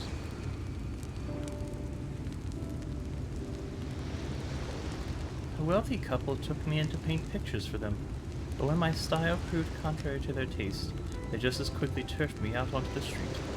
I was left penniless and patronless. Grave sin in Lord Valtry's city. Within days, they had brought me before the man himself, and he asked me what I meant to do. Dejected as I was, I told him that I wished to leave. Little did I know how soon he would grant me my wish. They flung me over the balustrade into the goddamned ocean. From up there, how were you not dashed to pieces? Don't ask me. Luck, I suppose. But if you hadn't found me when you did, it wouldn't have counted for much. Monstrous. And the cities condone such barbaric punishment. Oh, without a second thought. When Lord Valtry passes judgment, no one so much as blinks, let alone argues. And Yulmore, his word is law.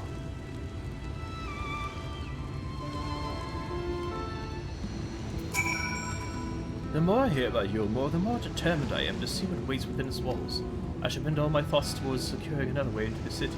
There must be something we can do. But first we should convey Tristel to the shelter of the village. Fire or no fire, he needs to be out of this chilly coastal air. Away into the city.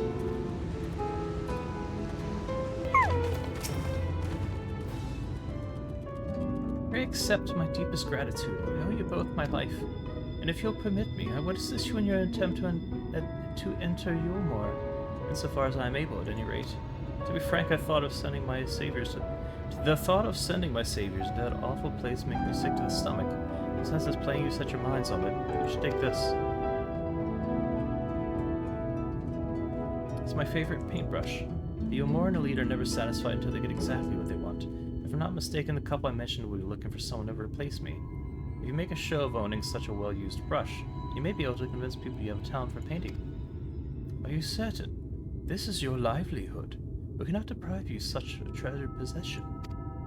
I give it gladly after all you've done for me. Besides, I don't think I have the heart to paint anymore. So what I'll do instead, I honestly haven't decided. But I shan't stay long in this place. Not with that city brooding over me. Nay, I'll move on to new lands and a new profession. I'll keep you in my prayers from now until my dying day.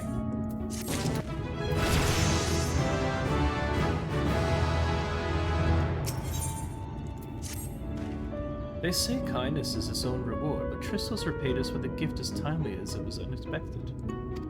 We will, however, need to act upon his advice before another painter steps in to fill the vacancy. Thankfully, I do have some modest skill with brush. Nothing approaching that of a true artist, of course, but enough to play the role, I would hope. As for you... Well, if you don't mind taking a subordinate role, mayhap you could pose as my assistant. Then it is settled. All we need to do now is return to Gay Town and await the next appearance of those vile jesters.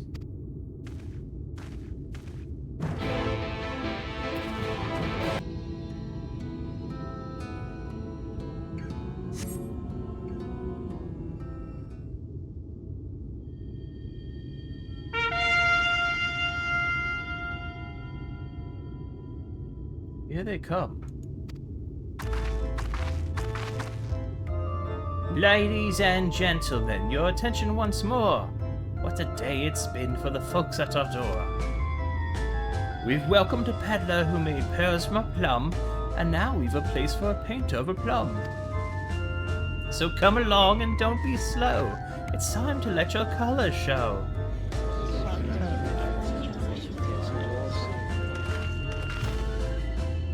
I can paint. Portraits at least. Landscapes and still lifes are so rarely commissioned these days. Oh, I thought I'd spied some new faces in the crowd. What fortune that you should feel at ease around an easel. What proof have you of your prowess? Any masterpieces on your person? Sadly not. Everything I paint is soon sold. Such is the life of a working artist.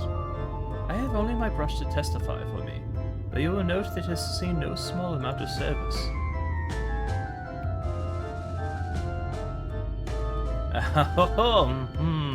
Blacks of paint both old and new, and too much loved and much used.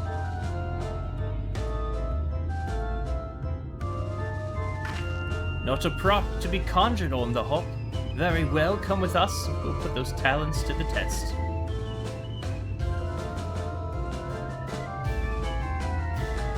Who is this hanger-on, well-wisher or parasite? Why, this is my assistant. She who is unfair in support allows my art to flourish. I will go with her or not at all. Parasite, then. We shall leave her fate in the hands of your new employer. It matters not a whit to us. And having filled our latest vacant space, we retire to you, most sweet embrace.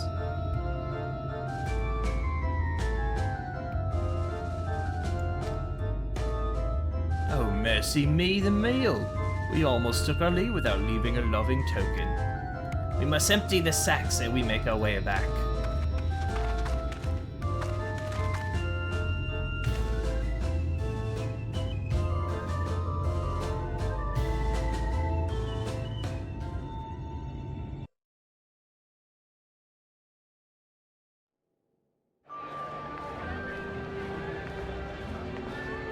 Redemption is beyond us.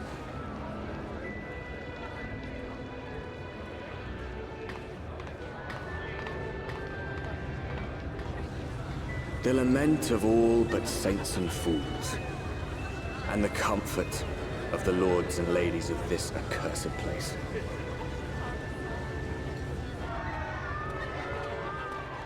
Once they held fast against the madness, only to embrace the coming cataclysm and delight in the end of days.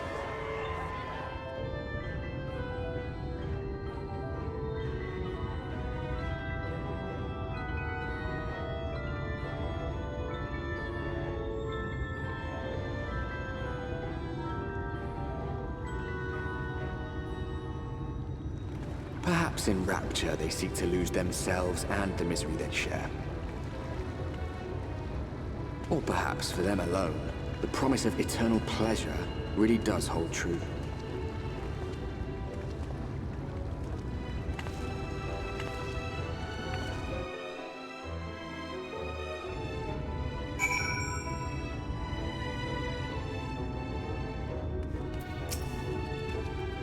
Welcome, welcome to the city of final pleasures. Feel free to weep at its magnificence. No? Not even a single tear? Moving right along then.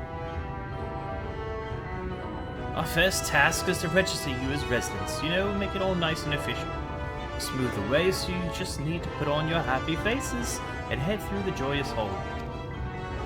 The Bureau of Immigration is in the first room on the left side of the passage. Declare your name and occupation in a nice, loud voice. The clerks will tell you where to go from there. Oh, and pay no mind to those folk off to the side of the road. Much like the hopefuls of Gaytown, they haven't earned the right to enter the city proper. If, however, you enjoy basking in the envy of your fellow man, then by all means, take your time. But why waste another moment? Go, enjoy the beginning of your new life in paradise.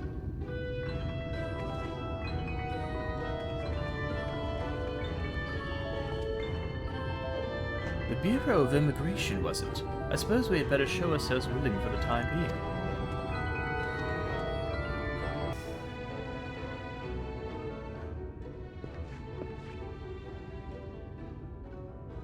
Welcome to you, more fortunate friends. May I have your names? I am Alphinaud, an artist, and this is my assistant, Fickle. Ah, yes, I was informed of your imminent arrival. We forego with the usual interview and begin processing your registration papers forthwith. Now, the citizens of Yulmore are divided into two classes. There are the free, who are blessed with the favor of Lord Varvery, and the bonded, who work in the employ of the free. You'll be joining the ranks of the bonded. Your duties are to serve a patron in the capacity for which you were chosen. In your case, painting pretty pictures. Should your patron dismiss you for any reason, you must find another sponsor among the free or accept work as a general laborer. I see. And might you tell us something of the patron we are to serve? The two patrons, actually. Chainuz and Dulia Chai. The mystical couple whom most refer to as the Chais. They are both gentle souls, but I would ask that you conduct yourself with respect and humility, for your own sake as much as theirs. Now, a moment please while I complete the relevant paperwork.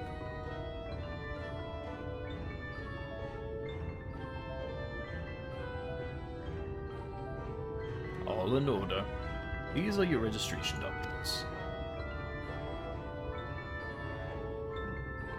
Take those papers next door and submit them to the clerk. Once they've been stamped, you will officially be Yulmoran citizens. Enjoy your new life in paradise.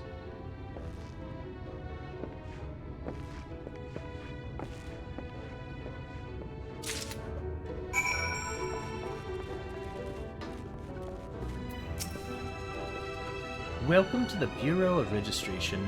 Papers, please.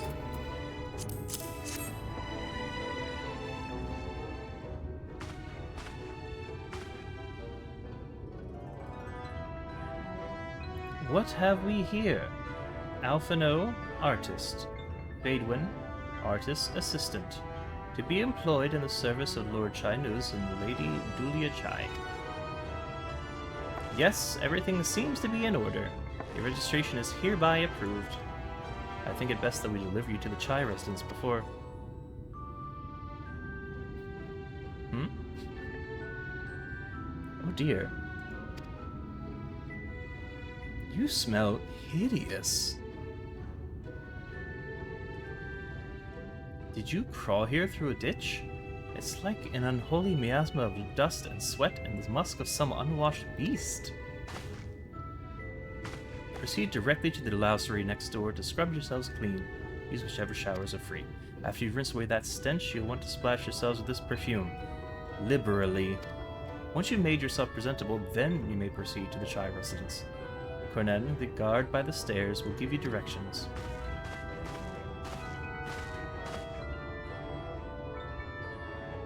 I hadn't realized we were so aromatic.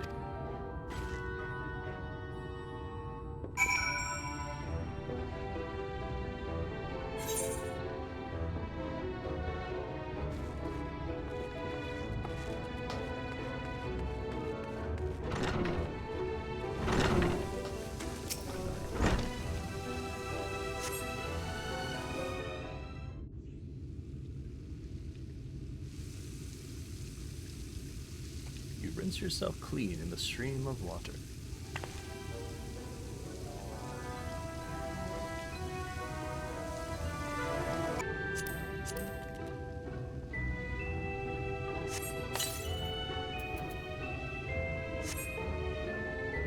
Apply the perfume as directed, and the delicate scent of roses fills the air. Oh, you showered and dressed already, have you? Is it not... that is to say... it seems rather exposed for one's ablutions, does it not?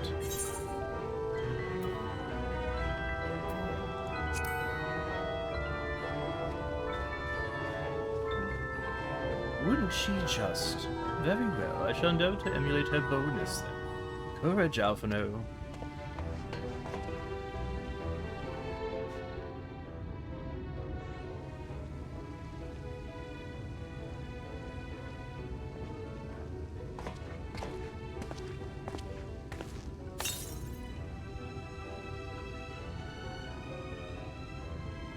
Well, that was bracing. I believe the lingering smells of the road have been successfully expunged. Shall we go and present ourselves to our new patrons, then?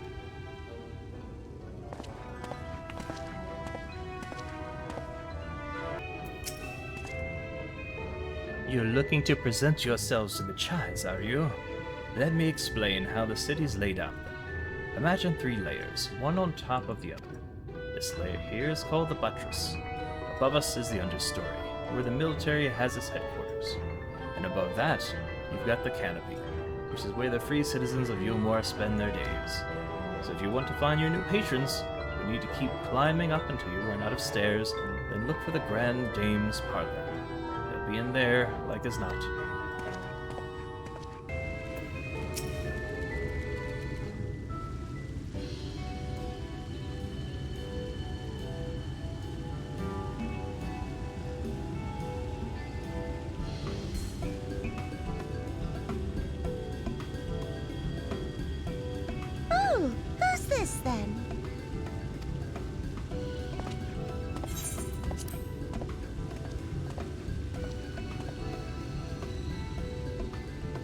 Lord and Lady Chai, pray forgive our intrusion. I am given to understand you were in search of an artist. Ah, you must be the new, Oh, goodness me! What an adorable boy! That silken hair, those pearly cheeks, oh, and you even smell wonderful, like a bed of flowers.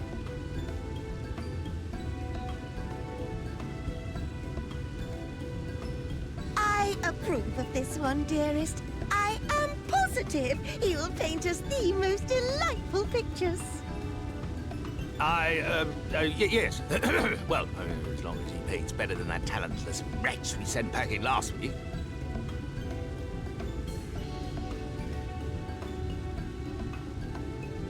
Wonderful, wonderful! Welcome to Yulmore. Alphinaud, if it please you, my lady. And this is my assistant. Your assistant? I've heard of folk bringing in family members, but this seems a bit irregular. Aren't you a little young to have a protege? We are family in all but name, my lord. Though we share no blood, we have stood by each other through life's many challenges, resolved to prevail together or not at all. Of all people, 'tis she who best understands my work. With her unique insight guiding my hand, the art I create is sure to satisfy your expectations. Once the picture is begun, of course, I shall have no need of constant encouragement. And so I wondered, rather than her being in your way, might it then be permissible for my assistant to explore the city she has so longed to see? Out of gratitude for her priceless contribution to my art, I thought it only fair that I make this humble request on her behalf. Oh, did you ever hear of such devotion? Of course your assistant must have her wish. She shall be free to roam to her heart's content. Isn't that right, darling? Oh, yes. Yes, of course, dearest. Quite right.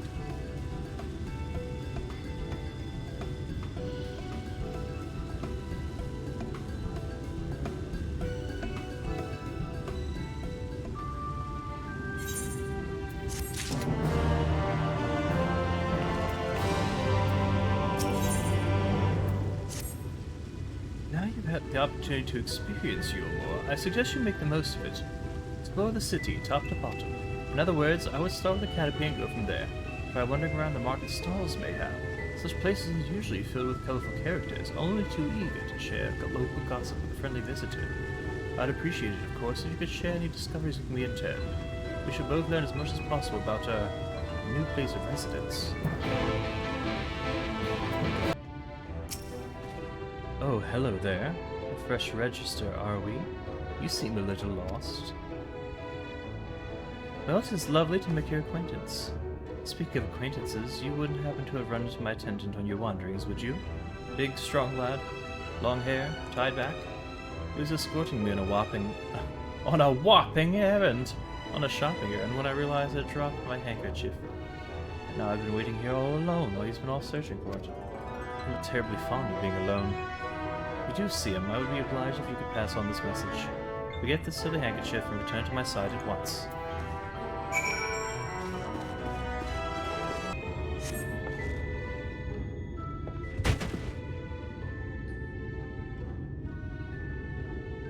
Wicked White, that was too close. Thank you, friend. I don't know what I would have done if you hadn't come along. I was trying to rescue my lady's handkerchief, you see. The wind must have blown it over the edge, but luckily it caught on something. Thought if I could just stretch it out far enough.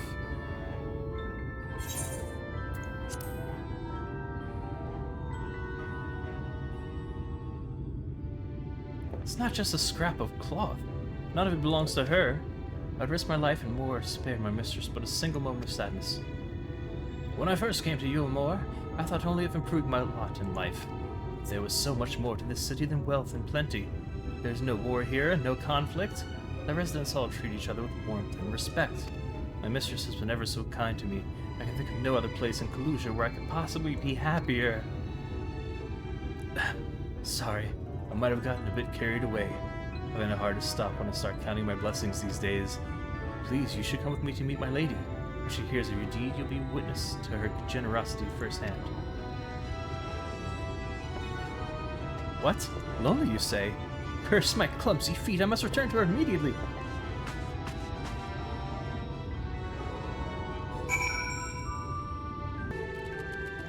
My attendant told me everything. I'm so very grateful you were there to offer your assistance.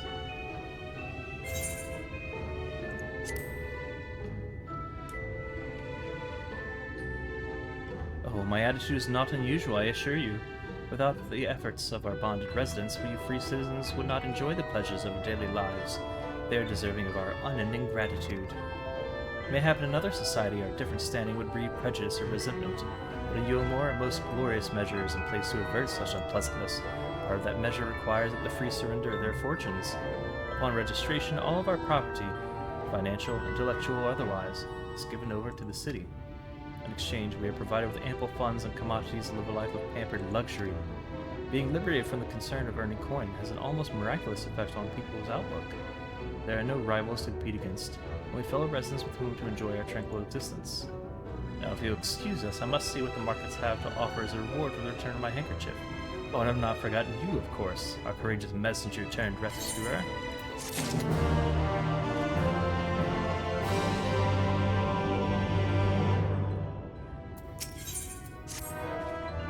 All this talk of relying on the bonded, I haven't given a thought as to what your duties might be. I hope I haven't interrupted your work and duty.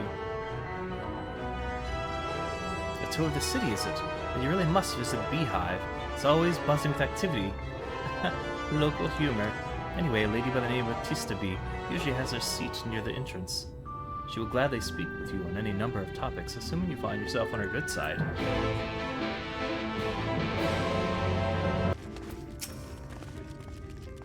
Welcome to the Beehive, my little drone. Seeking the sting of excitement to liven up your day? I can tell at a glance when folk are new to our happy colony. It's the nerves fluttering, you see. Always gives them away. Why don't we play some cards set you at ease, eh? A quick game of high or low. It's simply a matter of guessing who has the bigger hand. If you win, I'll grant you a single favor, within reason, of course. Interested? Ready for a game of high or low, then? Good for you. No time like the present, I say. 3 cards for you, 3 cards for me. You flip one of yours over, and I flip 2 of mine.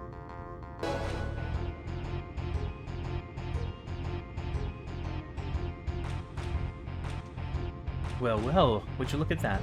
You've got a knack for this newcomer. Congratulations, victory is yours. As is the prize I promised. Come whisper in my ear then, and don't be shy. Tell Otista what she can do for you. That's all? How delightfully wholesome. But if knowledge is what you want, then that is what you shall have. In my humble estimation, the most wondrous thing about this town is how safe we are from the Sin Eaters. They say Lord Vothria was born with the power to command them, which means no Umor need ever raise a weapon in defense of the city. Was that the kind of thing you wish to know? If your itch still needs scratching, you might get a few words out of Tharn over there. There's naught that Mary Sock likes more than the sound of his own voice.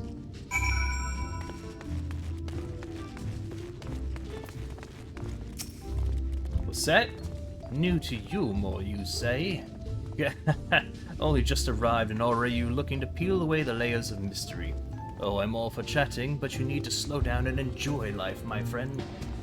I tell you what, you hop on stage and give us a dance first, and then we can have our little talk.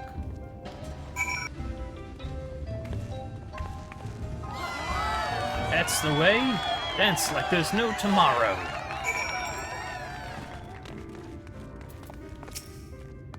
Now that was a show. You're welcome to clamber up on stage any time you like. What was it you wanted to ask me? Ah yes, something about our fair city. Well, I can tell you it wasn't always so peaceful as it is today. Umor and army may be the very essence of military might, but even our forces saw grievous losses in the war against the Sin Eaters. Things changed for us around 20 years ago now, when the old ruler's son came to power. He's got this way with the Eaters, you see. Turns them docile as house cats. I wouldn't be exaggerating to say they become something of an ally to Umor, no longer an enemy to be feared. And yet elsewhere there are still fools who insist on fighting their losing battles. Ha!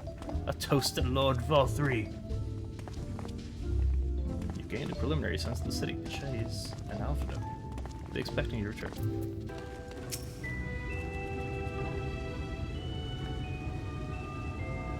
Oh, you've returned from your jaunt around the city so soon. You needn't have hurried back. Young Alphinaud has yet to brush the canvas. One cannot rush good art, I'm told. Or good artists, apparently.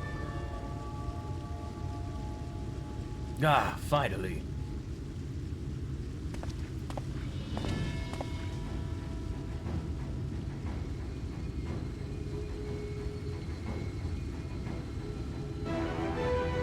I've put together an ensemble of the garments you chose.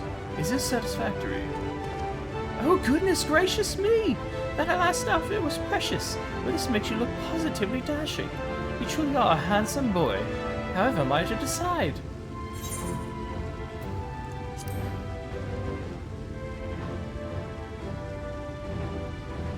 Exactly. The lad is an artist, dearest, not a dress-up doll. It's about time we set him to work for the reason we called him here. Must we? I do love a good painting, but I thought since we were enjoying ourselves so thoroughly. Well, I'd not. I say, as long as you... just make sure you give the lad time to prepare.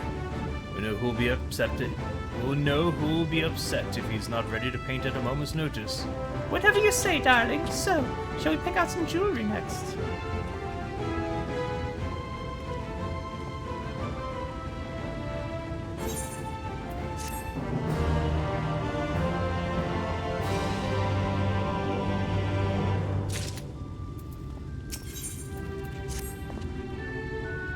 Lady Chai has a very particular sense of beauty, and apparently that extends to how I should dress whilst painting.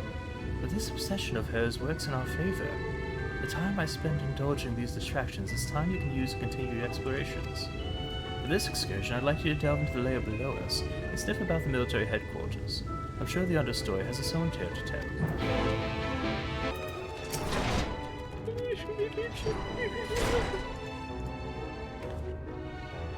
You're one of the bonded, aren't you? Like me. Please, I need your help. My throat, I can't sing anymore. I've been making excuses, but it's just not getting any better. If my patron thinks I'm of no use to him, then I need you to sneak out to the derelicts and describe my condition to Thoric. Here's a list of symptoms and a hunk of meal to pay for his medicines. Please, I have no one else to turn to.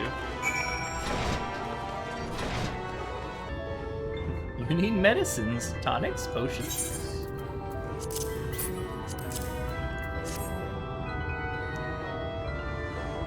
A cure for an ailing voice, is it? No, no medicine will cure this.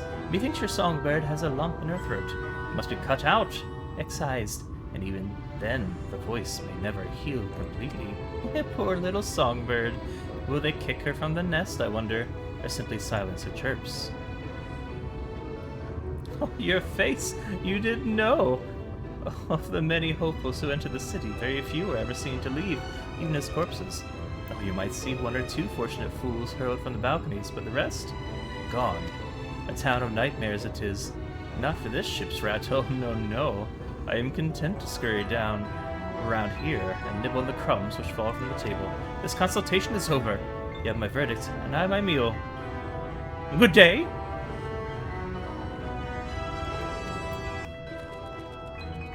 Did you get my medicine?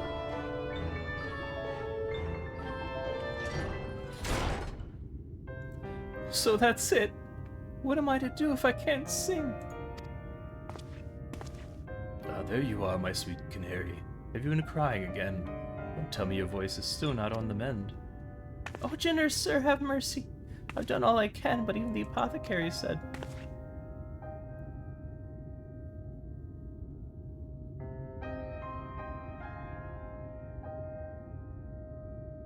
So you've been suffering all this time. I'm sorry, my pet. I hadn't realized your affliction was this grave. But you needn't fret. I'll not reward your hours of trilling by casting you out into the street. You are too kind, sir. What use am I if I cannot sing? I fear the day I become more burden to you than treasure. Then I shall have a word with Lord Vothry and arrange for your ascension. And that paradise where resides neither pain nor illness will your song ring out clearly once again. Or mayhap you think it a step too far. No, you would do that for me? Of course. Why, I would almost wish to hasten my own ascension, knowing your blessed instrument was waiting there to greet me.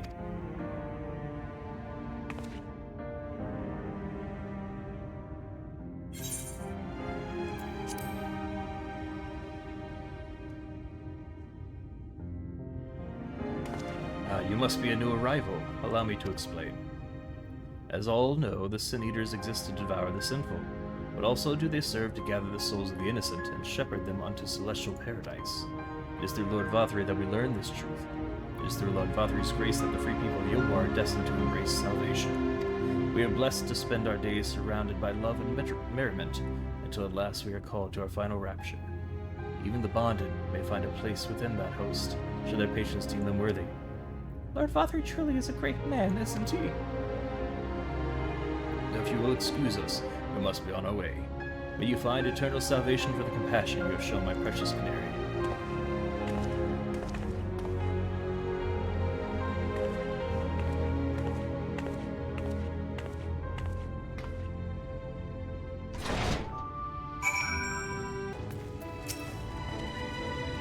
Good to see you back.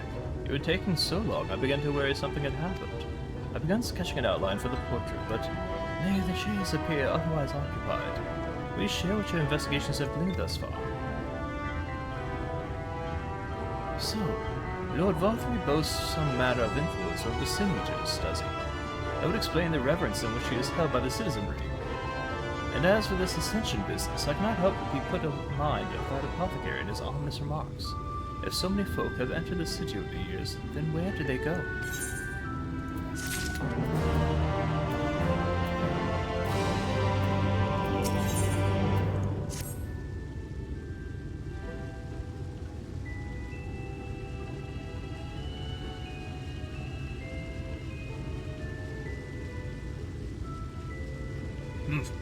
I take my eye off you for a moment you're chattering away with that assistant of yours. Am I to assume the outline is done then?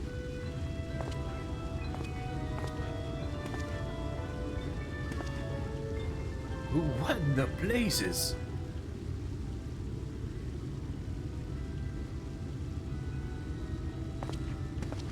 It's so So unflattering. Explain yourself, Alphinaud. Where's your artistic interpretation? It should evoke images of affluence and nobility, and overwhelm the viewer with its boundless beauty.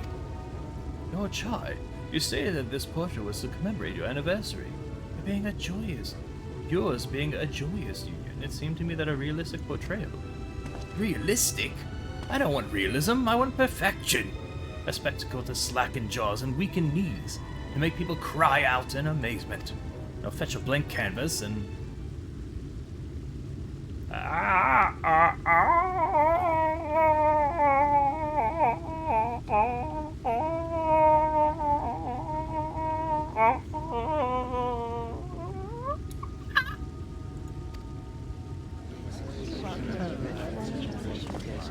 I say, did that come from above?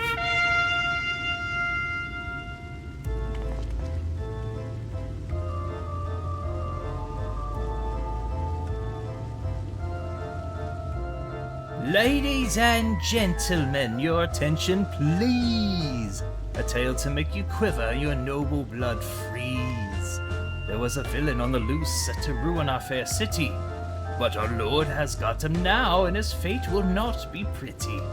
Yes, the hammer of justice is poised to come crashing down, and one and all who'd watch it fall are invited to join his lordship in the offer.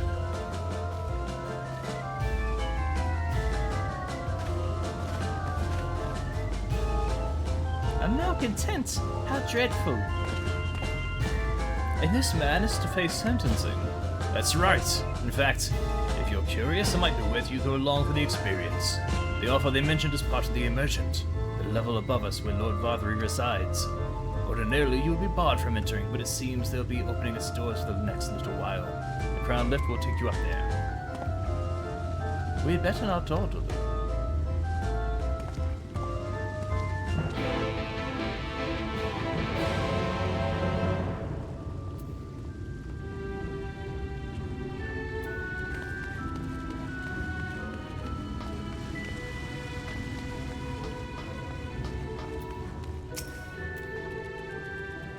Winning the crowd up there.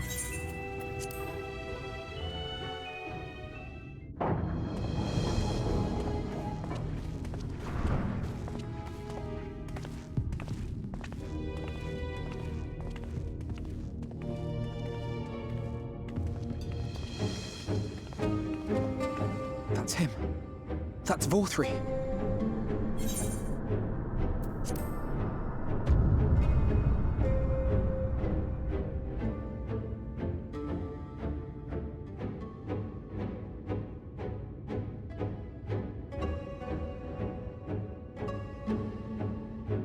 He's attended by sin eaters.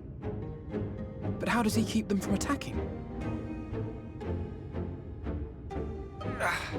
Mercy! Mercy!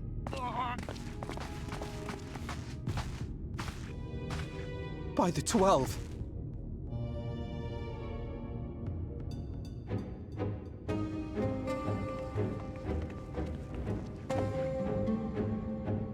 Kaishia, what happened to you? Who are these impudent louts? I do not recall requesting their presence.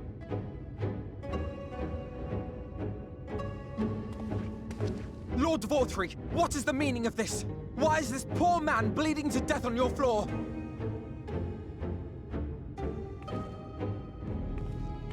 Why? You ask me why? Because criminals must be punished. And this man is guilty of fraud. He came to us, claiming to be a man of business. Yet his subsequent conduct has shown him to be anything but.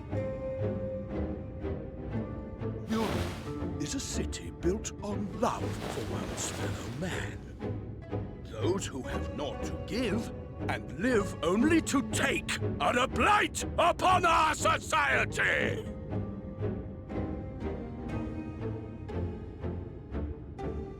To atone for this crime, I ordered that he fling himself from the balcony.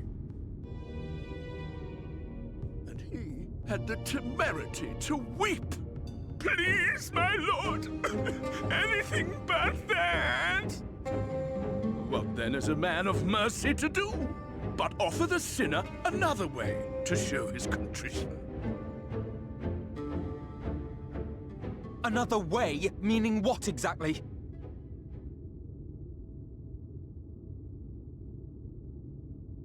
Sin-eaters are part of Yulmore's society, but they must be fed with ether. Living ether. So, I demanded an offering of flesh, carved by his own hand, from his own hide. And still, he could not do as I asked. A wholly unsatisfactory performance.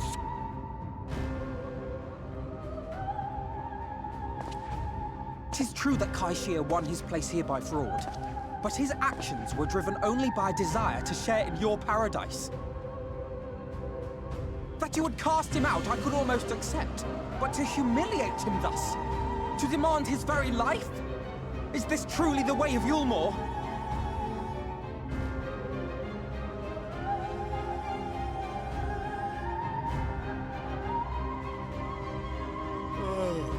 Dim, deluded child. Have you ever paused to consider what it takes to maintain such a paradise in this barren, broken world of ours?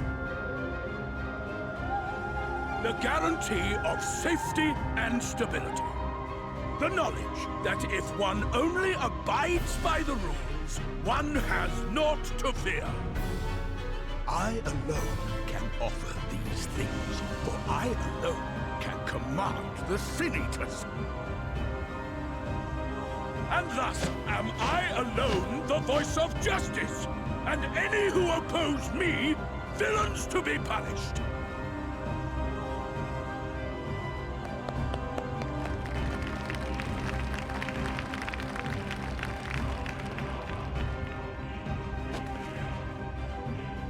And people call this paradise.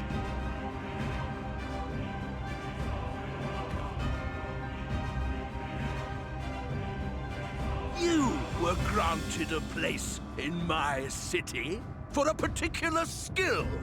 What was it? Painting.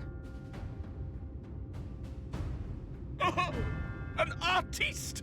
Then you shall paint a picture for me of Yulmore. If I find your art pleasing, then I may excuse this display of insolence.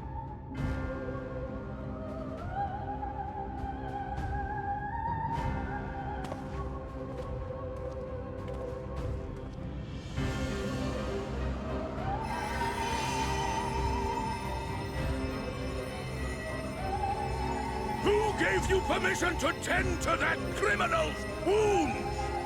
I told you to paint me a picture!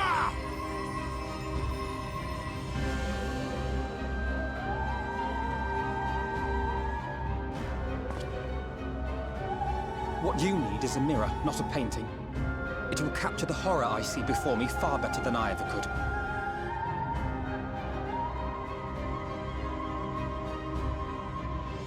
Can you walk? I think so.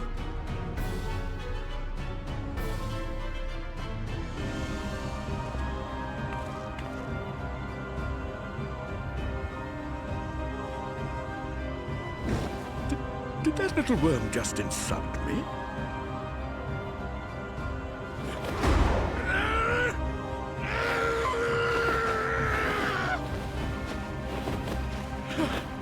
I'll kill them! I'll kill them all! I'll enslave their minds! I'll torment them!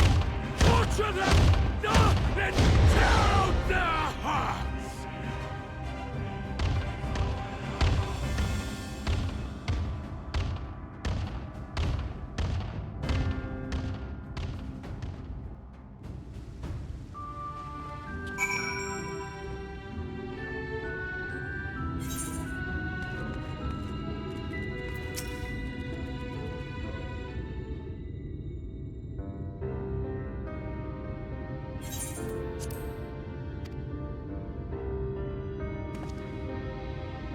Forgive me. In my anger, I seem to have marched us back outside again. Though it is probably best we leave the island altogether. We've worn out our welcome in Yule Moor. In any case, I've seen enough of the world's self-proclaimed capital city to convince me that our battle against the Sin Eaters will find few allies in Volusia. I will accompany you back to the Crystarium. We need to regroup and think on our strategy anew.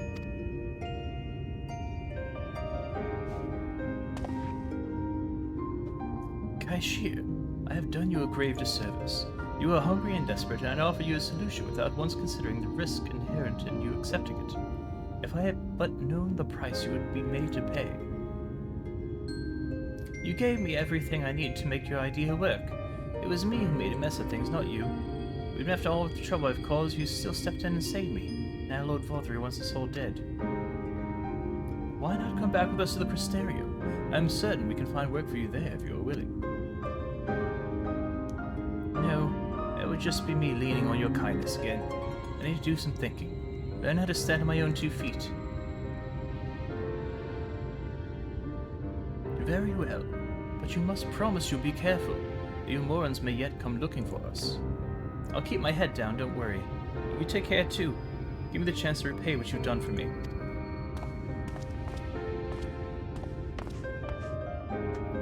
Alphinaud.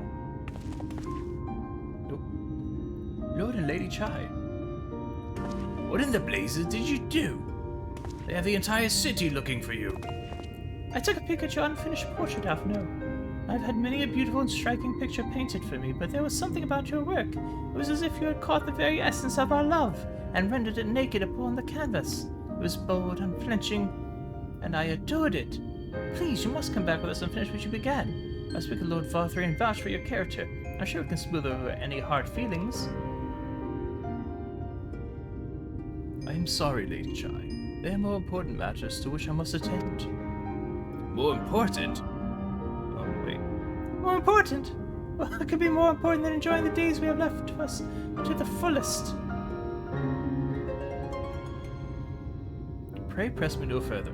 We are leaving, but I would not presume to take the garments you were so kind as to procure for me. One moment. No, I wouldn't hear of it. Keep the clothes, you silly boy, I insist. And I shall make arrangements that you can pass through the gate without causing a stir. I expect you to come and visit. I will return, I promise you that.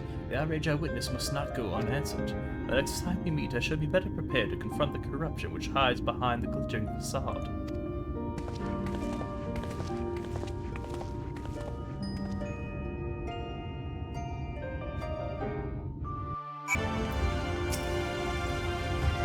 Business with the Crystal Exarch. Just say the word and I'll be happy to escort you to the octagon.